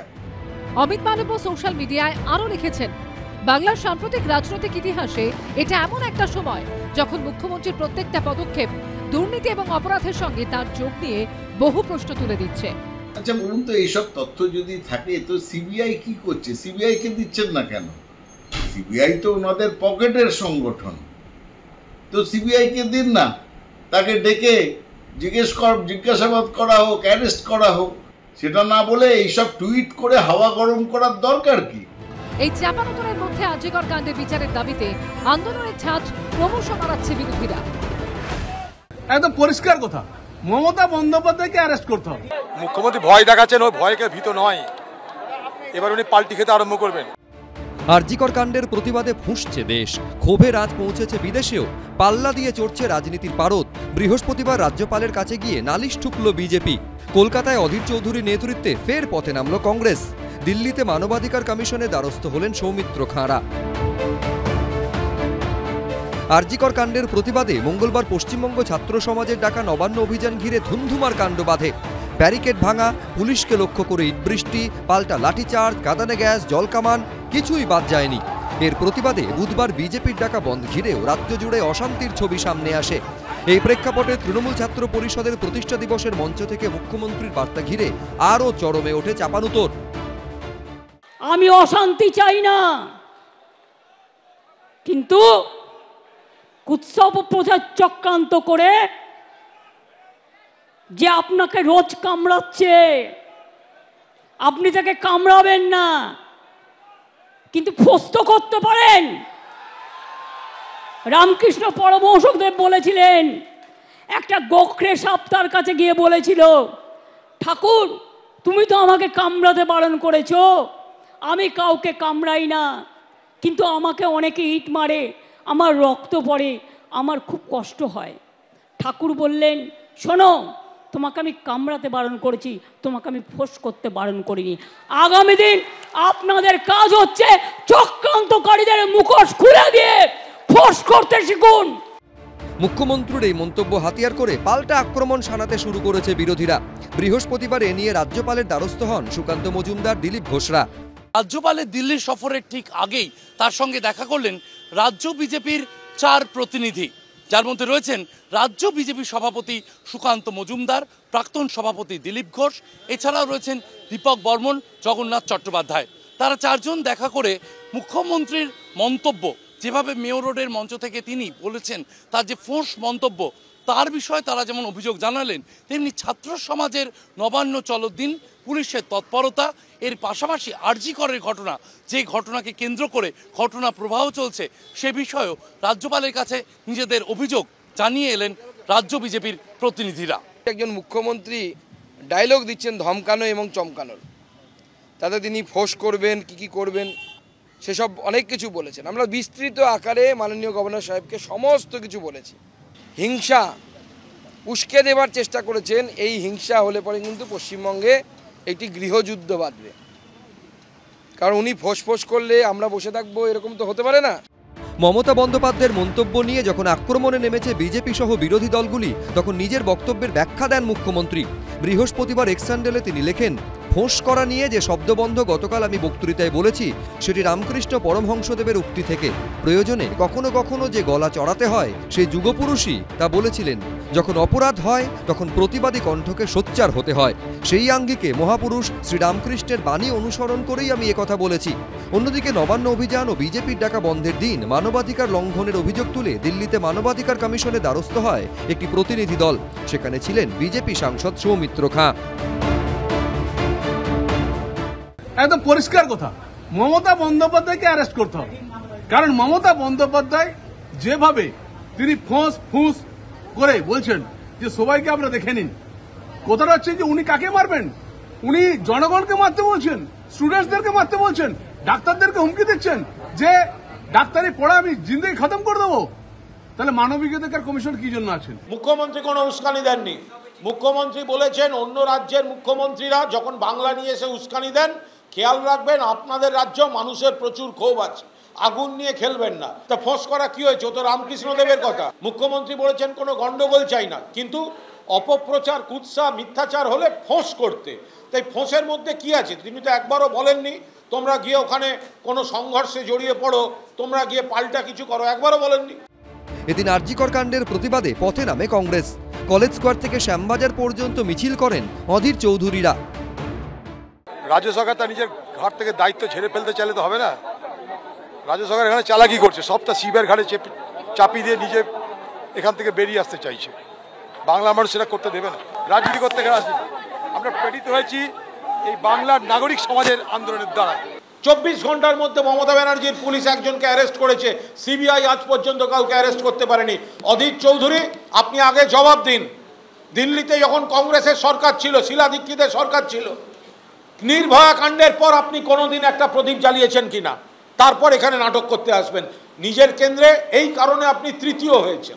কতটা মারাত্মক অভিযোগ থাকলে প্রথম বা দ্বিতীয় দিন রাজ্যের এজেন্সির ওপর ভরসা না করে, রাজ্যের সিটের ওপর ভরসা না করে বা কলকাতা পুলিশের ওপর ভরসা না করে সরাসরি সিবিআইয়ের হাতে তদন্ত তুলে দেওয়া হচ্ছে। এই আরজিকর কাণ্ডে 2টো সিবিআই তদন্তের নির্দেশ হয়েছে। একটা হলো আরজিকরে যে বোনটি এই নির্যাতনের ফলে তার হত্যা হয়েছে, সেই কাণ্ডে সিবিআই তদন্তের এবং প্রথম দিনেই সিবিআই তদন্তের নির্দেশ হয়েছে। আর এই আক্তার আলীর যে অভিযোগ, সেই অভিযোগের ভিত্তিতে সিবিআই তদন্তের নির্দেশ হয়েছে। একটা হলো দুর্নীতি, অপরটি হলো খুন এবং ধর্ষণ। আমি এইভাবে দেখি পাবলিক অর্ডার, পুলিশ এগুলো হচ্ছে স্টেট সাবজেক্ট, অর্থাৎ রাজ্য তারা ল অ্যান্ড অর্ডার মেনটেন করবে, পুলিশ রাখবে এবং সেই পুলিশ ইনভেস্টিগেশন করবে, এফআইআর রুজু করবে, তদন্ত করবে। রাজ্যের এমন একটি অবস্থা যে সরকার তারা একটা সাধারণ খুন এবং ধর্ষণের তদন্ত করতে ব্যর্থ হচ্ছে। আমি বিষয়টিকে এইভাবে দেখছি।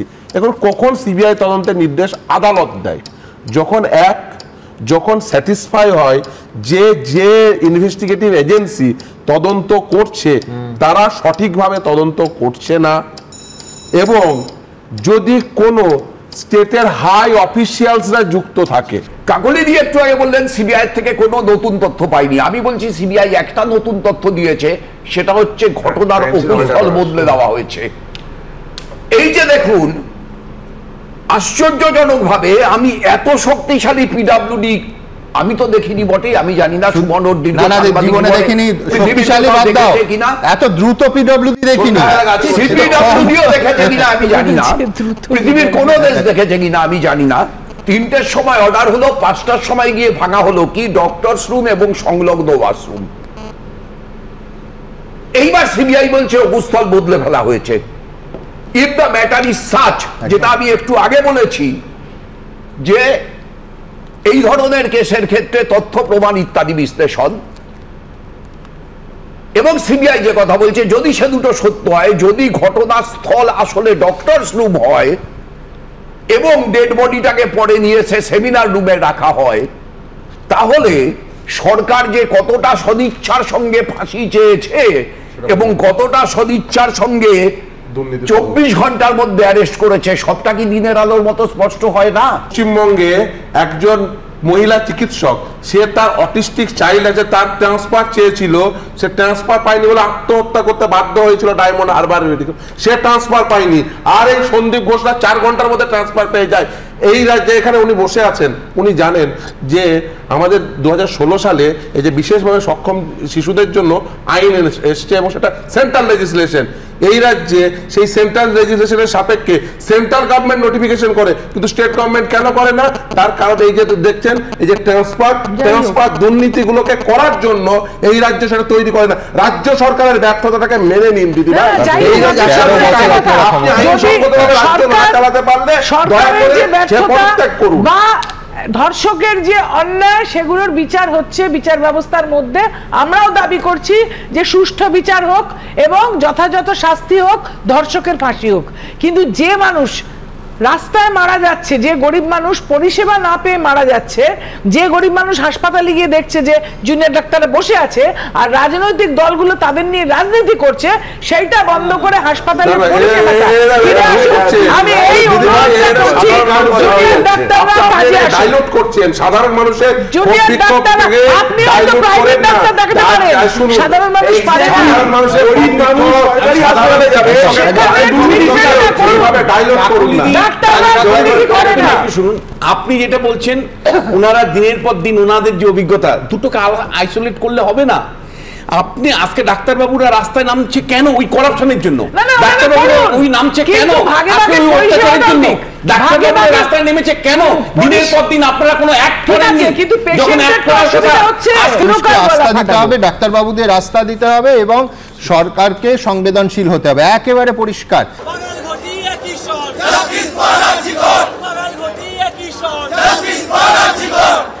আরজিকর মেডিকেল কলেজে নিহত চিকিৎসকের জন্য সুবিচারের দাবিতে রাজপথে ফের ইলিশ চিংড়ির যুগলবন্দি।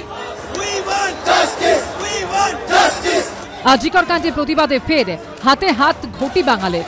ডুরান্ড টার্বি বাতিলের 11 দিনের মাথায় ফের একজোট হয়ে পথে নামল লাল হলুদ ও সবুজ মেরুন। মাঠের বৈরিতা ভুলের প্রতিবাদে ইস্টবেঙ্গল মোহনবাগানের সঙ্গে হাত মেলালো মহামেডানো।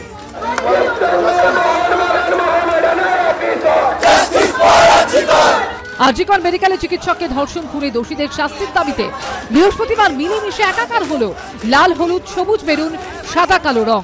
নাগরিক সমাজের ডাকে প্রতিবাদ মিছিল। কলেজ স্কোয়ার থেকে ধর্মতলা সেই মিছিলে পা মেলালেন কলকাতা ময়দানের 3 প্রধানের সমর্থকরা।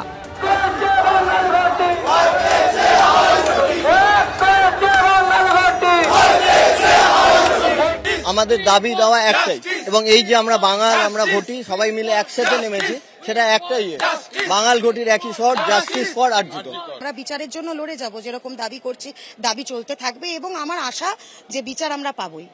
আমাদের মানে রাইভালরিটা যেখানে যেরকম জায়গায় আছে সেখানে থাকবেই, তাই বাঙাল ঘটি এই জাস্টিস ফর আরজিকরের জন্য বাঙাল ঘটি একজোট হয়েছি, সেটা তো একজোট, মানে সেখানে সব দুজনেই আমরা এক হয়ে গেছি।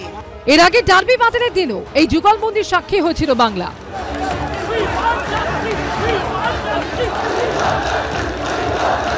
শুধু সবুজ মেরুনের লাল হলুদের সঙ্গে মিলেমিশে একাকার হওয়াই নয়, কলেজ স্কোয়ার থেকে ধর্মতলা পর্যন্ত নাগরিক মিছিলে পা মেলালেন অভিনেতা চন্দন সেন, বাদশা মৈত্র, গায়ক পটা সহ বিশিষ্টরাও। আমরা এই যে বর্বরচিত যে ঘটনাটা ঘটেছে এবং এর সাথে যুক্ত যারা যারা রয়েছেন তাদের সবাইকে একটা জায়গায় এনে মানুষের সামনে আনা উচিত। মানুষের সামনে আসুক, মানুষের সামনে আসলে মানুষ এবং বিচার ব্যবস্থা তার সর্বোচ্চ শাস্তি দিক। যদি সরকার মনে করে যে তাদের হুমকি, ডাক্তারদের প্রতি হুমকি, এইগুলো দিয়ে মানুষ চুপ করে যাবে, তাহলে তারা ভুল করছেন। কারণ এটা আর শুধুমাত্র কলকাতার বিষয় নেই, শুধুমাত্র পশ্চিমবঙ্গের বিষয় নেই, এটা সারা দেশের বিষয় হয়ে গেছে এবং দেশের বাইরের বিষয় হয়ে গেছে। সুতরাং এটা এত সহজে চেপে দেওয়া যাবে না। বিচার মানে কোনো একজনের 7 দিনে ফাঁসি নয়, এটা বিচার নয়। বিচার হচ্ছে এই জাতীয় অপরাধ সংগঠিত কারা করে, কাদের কাদের মদত থাকে এর পেছনে। যদি এটা কোনো একার কাজ না হয়, তাহলে কারা ছিল তার পেছনে, কতদিন ধরে এই অভিযোগগুলো এসছে। মিস্টার এই যে সুপার, যার সম্পর্কে ডেপুটি সুপার 1 বছর আগে অভিযোগ করেছিলেন, কেন কোনো স্টেপ নেওয়া হয়নি? তাই গভর্নমেন্টের কোন লেভেলে, কোন স্তর এর সঙ্গে ইনভলভ আছে, প্রশাসন কিভাবে ইনভলভ আছে, সবটার বিচার চাই। আজিকর কাণ্ডের প্রতিবাদে নাগরিক সমাজ থেকে বিশিষ্টজন, প্রতিবাদে মিলল সমাজের সব অংশের সব। আজিকর কাণ্ডের প্রতিবাদে ও দোষীদের শাস্তির দাবিতে পথে নামলেন মহিলারা। এদিন কলেজ স্কোয়ার থেকে শ্যামবাজার পর্যন্ত অঙ্গীকার যাত্রা করেন তারা।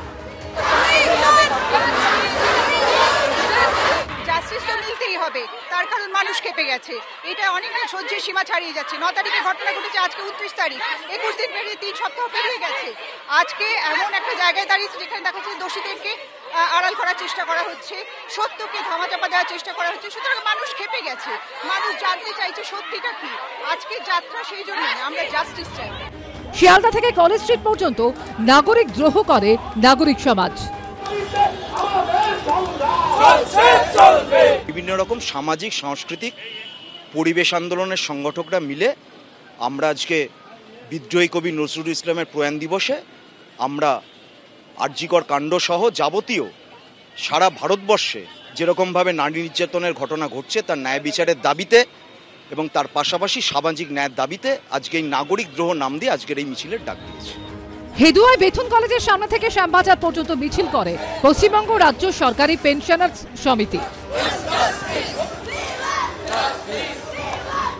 কর্মস্থলে নারীদের সুরক্ষা ও আরজিকর কাণ্ডে দোষীদের শাস্তির দাবিতে বিদ্যুৎ ভবন থেকে সিজিও কমপ্লেক্স পর্যন্ত মৌন মিছিল করে West Bengal state electricity board engineers association. একদিকে মিছিল আন্দোলনের প্রতিবাদ, আরেকদিকে প্রত্যাখ্যানের প্রতিবাদ। আরজিকর কাণ্ডের প্রতিবাদে দুর্গাপুজোর জন্য রাজ্য সরকারের দেওয়া 85,000 টাকার অনুদান নিতে অস্বীকার করেছে কলকাতা ও জেলার বেশ কয়েকটি পুজো সংগঠন। এবার সেই রাস্তায় পা বাড়ালো মালদার একটি নাট্যদল। সরকারের দেওয়া অনুদান প্রত্যাখ্যান করল তারা। মালদার সমবেত প্রয়াস নাট্যদল সূত্রে খবর, আগামী 31শে অগস্ট ও 1 সেপ্টেম্বর মালদায় নাট্যমেলার আয়োজন করা হয়। তার জন্য আবেদনের ভিত্তিতেই নাট্য একাডেমির কাছ থেকে 50,000 টাকা অনুদান পেয়েছিলেন তারা। কিন্তু রাজ্যে সাম্প্রতিক ঘটনার প্রেক্ষিতে সেই টাকা ফিরিয়ে দেওয়ার সিদ্ধান্ত নেওয়া হয়েছে।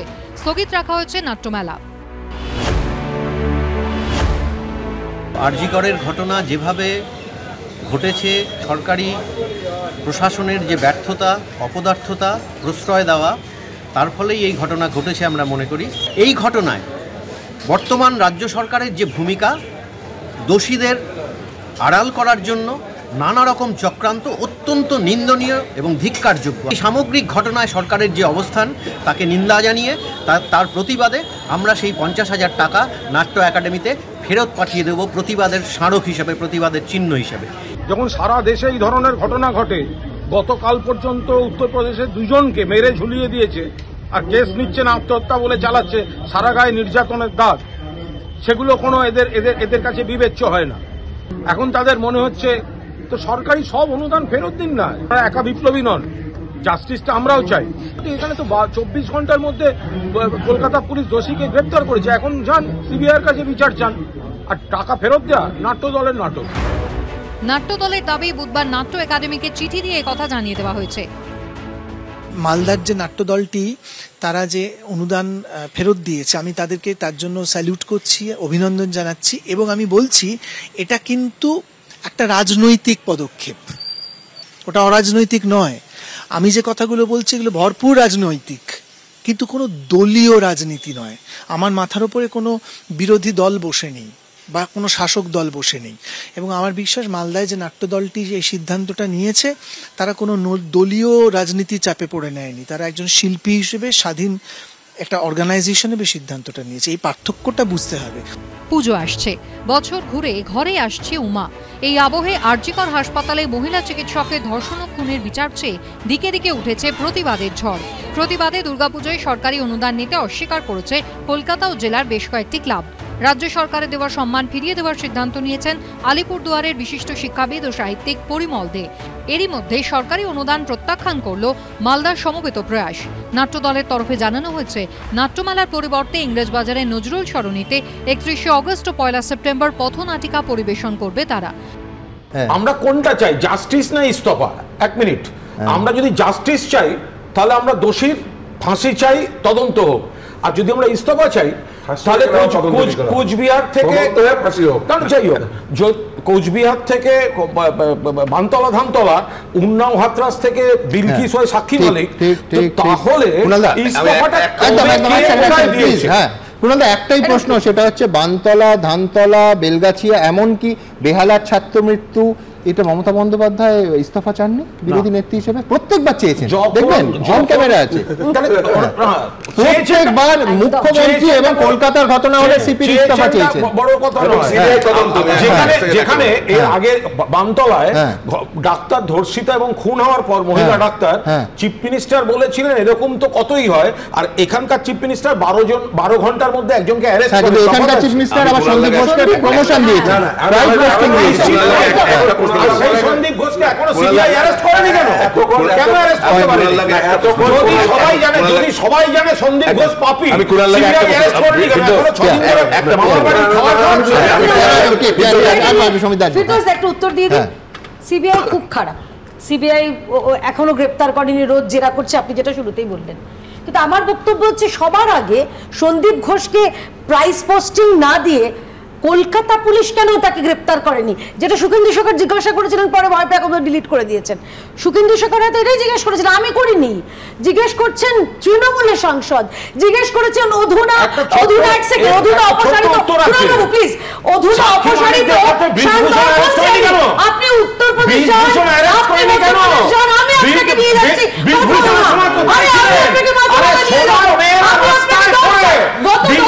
পুলিশ মারছে, আপনাদের এমপি প্রধানমন্ত্রী পাশে বসে আছে, আপনারা উন্নয়ন, আপনারা বিলকিস, আপনারা সমস্ত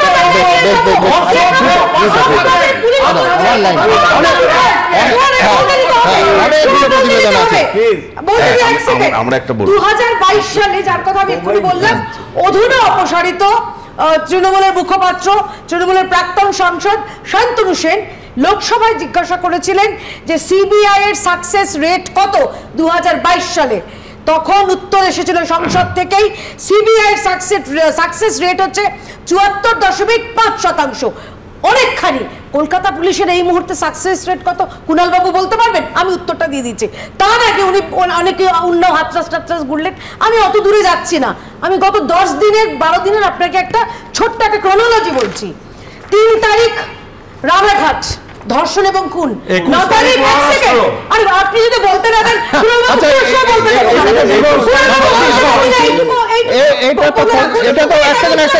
কবির লড়াই হয়ে যাচ্ছে। আমি বলছি 9 তারিখ অভয়া, 9 তারিখ অভয়া, 12 তারিখ শক্তিগড়, এগুলো সবগুলো ধর্ষণ এবং খুন। 13 তারিখ পুরুলিয়া, 15 তারিখ শিলিগুড়ি, 17 তারিখ মালদা, 19 তারিখ কাটোয়া, 19 তারিখ উত্তর 24 পরগনা। সেখানে অভিযোগ যে পুলিশ ধর্ষণের অভিযোগ গ্রহণ করেনি। এই তালিকা একটু আপডেট করতে হবে, তার কারণ নানুর আর আনন্দপুর, নানুর আর এই যেখানে আমরা স্টুডিওতে বসে আছি সেই আনন্দপুরে সেই আপডেট করতে হবে। কিন্তু তার আগে কুণালদা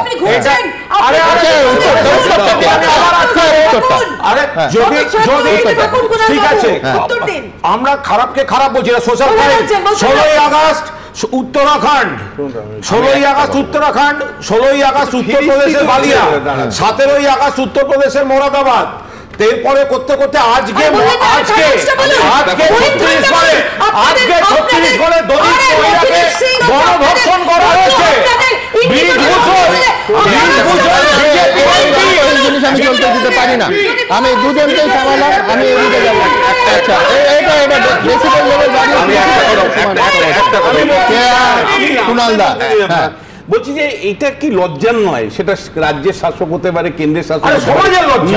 লিস্ট যে ধর্ষণ আর খুনের তালিকা একটা রাজ্যের একটা গোটা দেশে। এর ভেতরে কিন্তু একটা জিনিস আছে, সেটা হচ্ছে আমি যেই এটাকে সামাজিক সমস্যা বলবো, যেই এটাকে বলবো যে যুগের পর যুগ চলে আসছে, সেই মুহূর্তে দায়টা হবে বিদ্যাসাগর রামমোহনদের। অর্থাৎ হয় আমি বলবো যে ওনারা কেন এটা সমস্যা সমাধান করে যাননি, নয়তো আমি অপেক্ষায় থাকবো যে ভবিষ্যতে কোনো বিদ্যাসাগর এবং রামমোহন সামাজিক সমস্যার সমাধান করবে। প্রশ্নটা হচ্ছে যে আইন শৃঙ্খলা কিভাবে ডিল হচ্ছে। আমি যে এই দৃষ্টিভঙ্গিটাই আমার ভীষণ আপত্তি, এবং আমার সমাজের সবার আপত্তি, যে শাসকরা যখন অপোনেন্টের লিস্ট ধরে নিজের দুর্বলতাকে ঢাকার চেষ্টা করে, নিজের অন্যায়কে ঢাকার চেষ্টা করে, সেটা কিন্তু আমি বলছি আরেক ধরনের ক্রাইম। এবং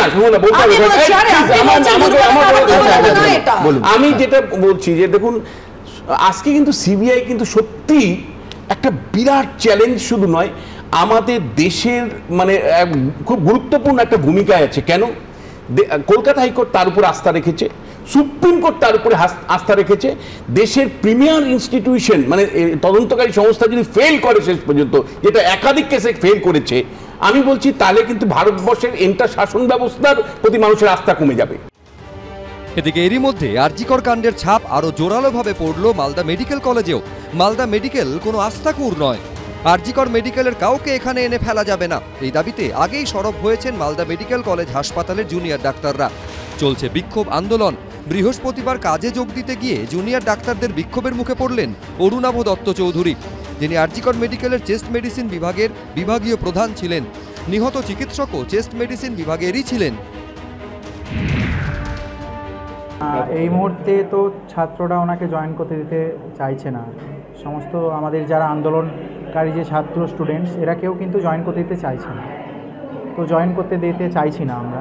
আমাদের যা মতামত, যেটা আমরা আগেও জানিয়েছিলাম, যে এই পরিস্থিতিতে জয়েন যেন না করা হয়। গত 21শে অগস্ট সিজিও কমপ্লেক্স থেকে স্বাস্থ্য ভবন অভিযান করেন আরজিকরের আন্দোলনকারী চিকিৎসকেরা। পরে তাদের প্রতিনিধি দল স্বাস্থ্য ভবনে গিয়ে স্মারকলিপি জমা দেয়। আন্দোলনকারীদের দাবি ছিল 4 আধিকারিককে অবিলম্বে সরাতে হবে। আন্দোলনকারীদের দাবি মেনে নিয়ে ওই দিন রাতেই হাসপাতালের 4 কর্তাকে বদলির সিদ্ধান্ত নেয় স্বাস্থ্য ভবন।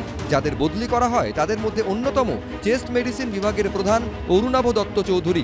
আরজিকর মেডিকেল কলেজ থেকে তাকে মালদা মেডিকেল কলেজে বদলি করা হয়। স্বাস্থ্য ভবনের এই সিদ্ধান্ত জানার পরই ক্ষোভে ফেটে পড়েন মালদা মেডিকেলের জুনিয়র ডাক্তাররা।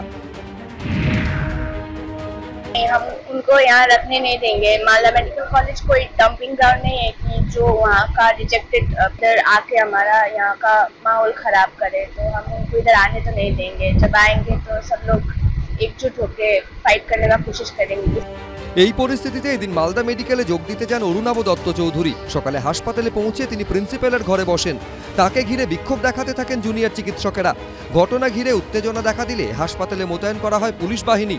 হাসপাতাল সূত্রে খবর, বিক্ষোভের মুখে এদিন জয়েন করতে পারেননি অরুণাভ দত্ত চৌধুরী, যদিও তিনি এই নিয়ে কোনো মন্তব্য করতে চাননি। জয়েন করা বলতে যা বোঝায় সেটা কি অফিসিয়ালি উনি করে গেছেন? এখানে জয়েন করা করে গেছেন, এই কথাটা কি বলা যাবে? হাওড়া থেকে কলকাতা, পশ্চিমবঙ্গ ছাত্র সমাজের নবান্ন অভিযান ঘিরে মঙ্গলবার রণক্ষেত্র হয়ে ওঠে হুগলি নদীর 2 পার। পুলিশের সঙ্গে খণ্ডযুদ্ধ বাঁধে আন্দোলনকারীদের। লাঠি, কাঁদানে গ্যাস, জলকামানের মুখেও ব্যারিকেড ভেঙে ফেলেন আন্দোলনকারীরা। বিক্ষোভকারীদের আটকাতে হিমশিম খেতে হয় পুলিশকে। পরিস্থিতি সামাল দিতে ব্যাপক লাঠি চালায় পুলিশ। বিক্ষোভকারীদের ছোড়া ইটের আঘাতে রক্তাক্ত হন কয়েকজন পুলিশ কর্মী। চোখে গুরুতর চোট পেয়েছেন কলকাতা পুলিশের ইস্ট ডিভিশনের সাইবার সেলের সার্জেন্ট দেবাশিস চক্রবর্তী। পুলিশ সূত্রে খবর, তাদের গাড়ি লক্ষ্য করে আচমকা ইট ছোড়া শুরু হয়। একটি ইট সরাসরি দেবাশিসের চোখে লাগে। চিকিৎসার জন্য সঙ্গে সঙ্গে তাকে ভর্তি করানো হয় বাইপাসের ধারের একটি বেসরকারি চক্ষু হাসপাতালে। হাসপাতাল সূত্রে খবর, ধীরে ধীরে আঘাত পাওয়া চোখে দৃষ্টি ফিরছে, রেটিনা ফেটে যায়নি। ওনার মাল্টিপল সার্জারি হয়েছে।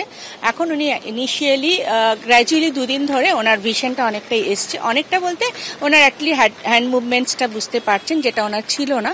আর ওনার লাইট পড়লে চোখে অনেক কটা ফিঙ্গার্স আছে, কটা ওনার হ্যান্ড মুভমেন্ট, সেগুলো উনি অবজার্ভ করতে পারছেন।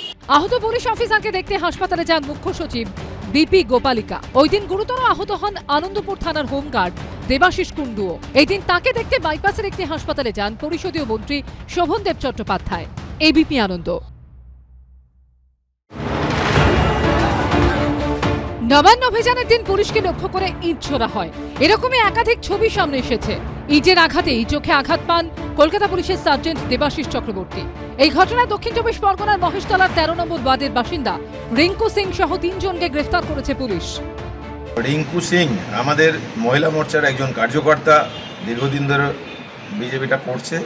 এরই মধ্যে পুলিশ একটি অডিও ক্লিপ প্রকাশ্যে এনেছে, যেখানে নবান্ন অভিযানের দিন কালীঘাট ঘেরাওয়ের নির্দেশ দিতে শোনা যাচ্ছে একজনকে। যেতে হবে না, একটা কাজ করো, সবাই মিলে কালীঘাট চলো, কালীঘাটে গিয়ে ভাঙচুর করি, মমতা ব্যানার্জি এমনি সাইড হয়ে যাবে, ও নিজেই পদত্যাগ করে নেবে। মনে তো এত ভয়, যখন এতই ভয়, যখন কালীঘাট পুলিশ দিয়ে তো কতক্ষণ আটকে রাখবে? 1 ঘন্টা 2 ঘন্টা, আর কত পুলিশ আসবে? হার্ডলি 20 থেকে 30টা। আর আমাদের ছেলে কত আছে, অনেক ছেলে আছে, চাপ নেই, চলে এসো, ঘুরে এসো, ওখান থেকে ঘুরে কালীঘাট ঢোকো, আমরাও ঢুকছি। কলকাতা পুলিশ সূত্রে দাবি, এই অডিও ক্লিপ একটি হোয়াটসঅ্যাপ গ্রুপে ছড়িয়ে দেওয়া হয়েছিল, যার ভিত্তিতে গ্রুপ অ্যাডমিন অরিজিৎ দে, গ্রুপ ক্রিয়েটর স্বাগত বন্দ্যোপাধ্যায় এবং অন্যকে অডিও ফরওয়ার্ড করার জন্য শুভম সেন নামে 3 জনকে গ্রেফতার করা হয়েছে। অন্যদিকে নবান্ন অভিযানে অশান্তির ঘটনায় পশ্চিমবঙ্গ ছাত্র সমাজের আহ্বায়ক শায়ন লাহিড়ীকে আগেই গ্রেফতার করেছিল পুলিশ। বুধবার রাতে গ্রেফতার করা হয়েছে প্রবীণ নামে সংগঠনের আরও 1 সদস্যকে।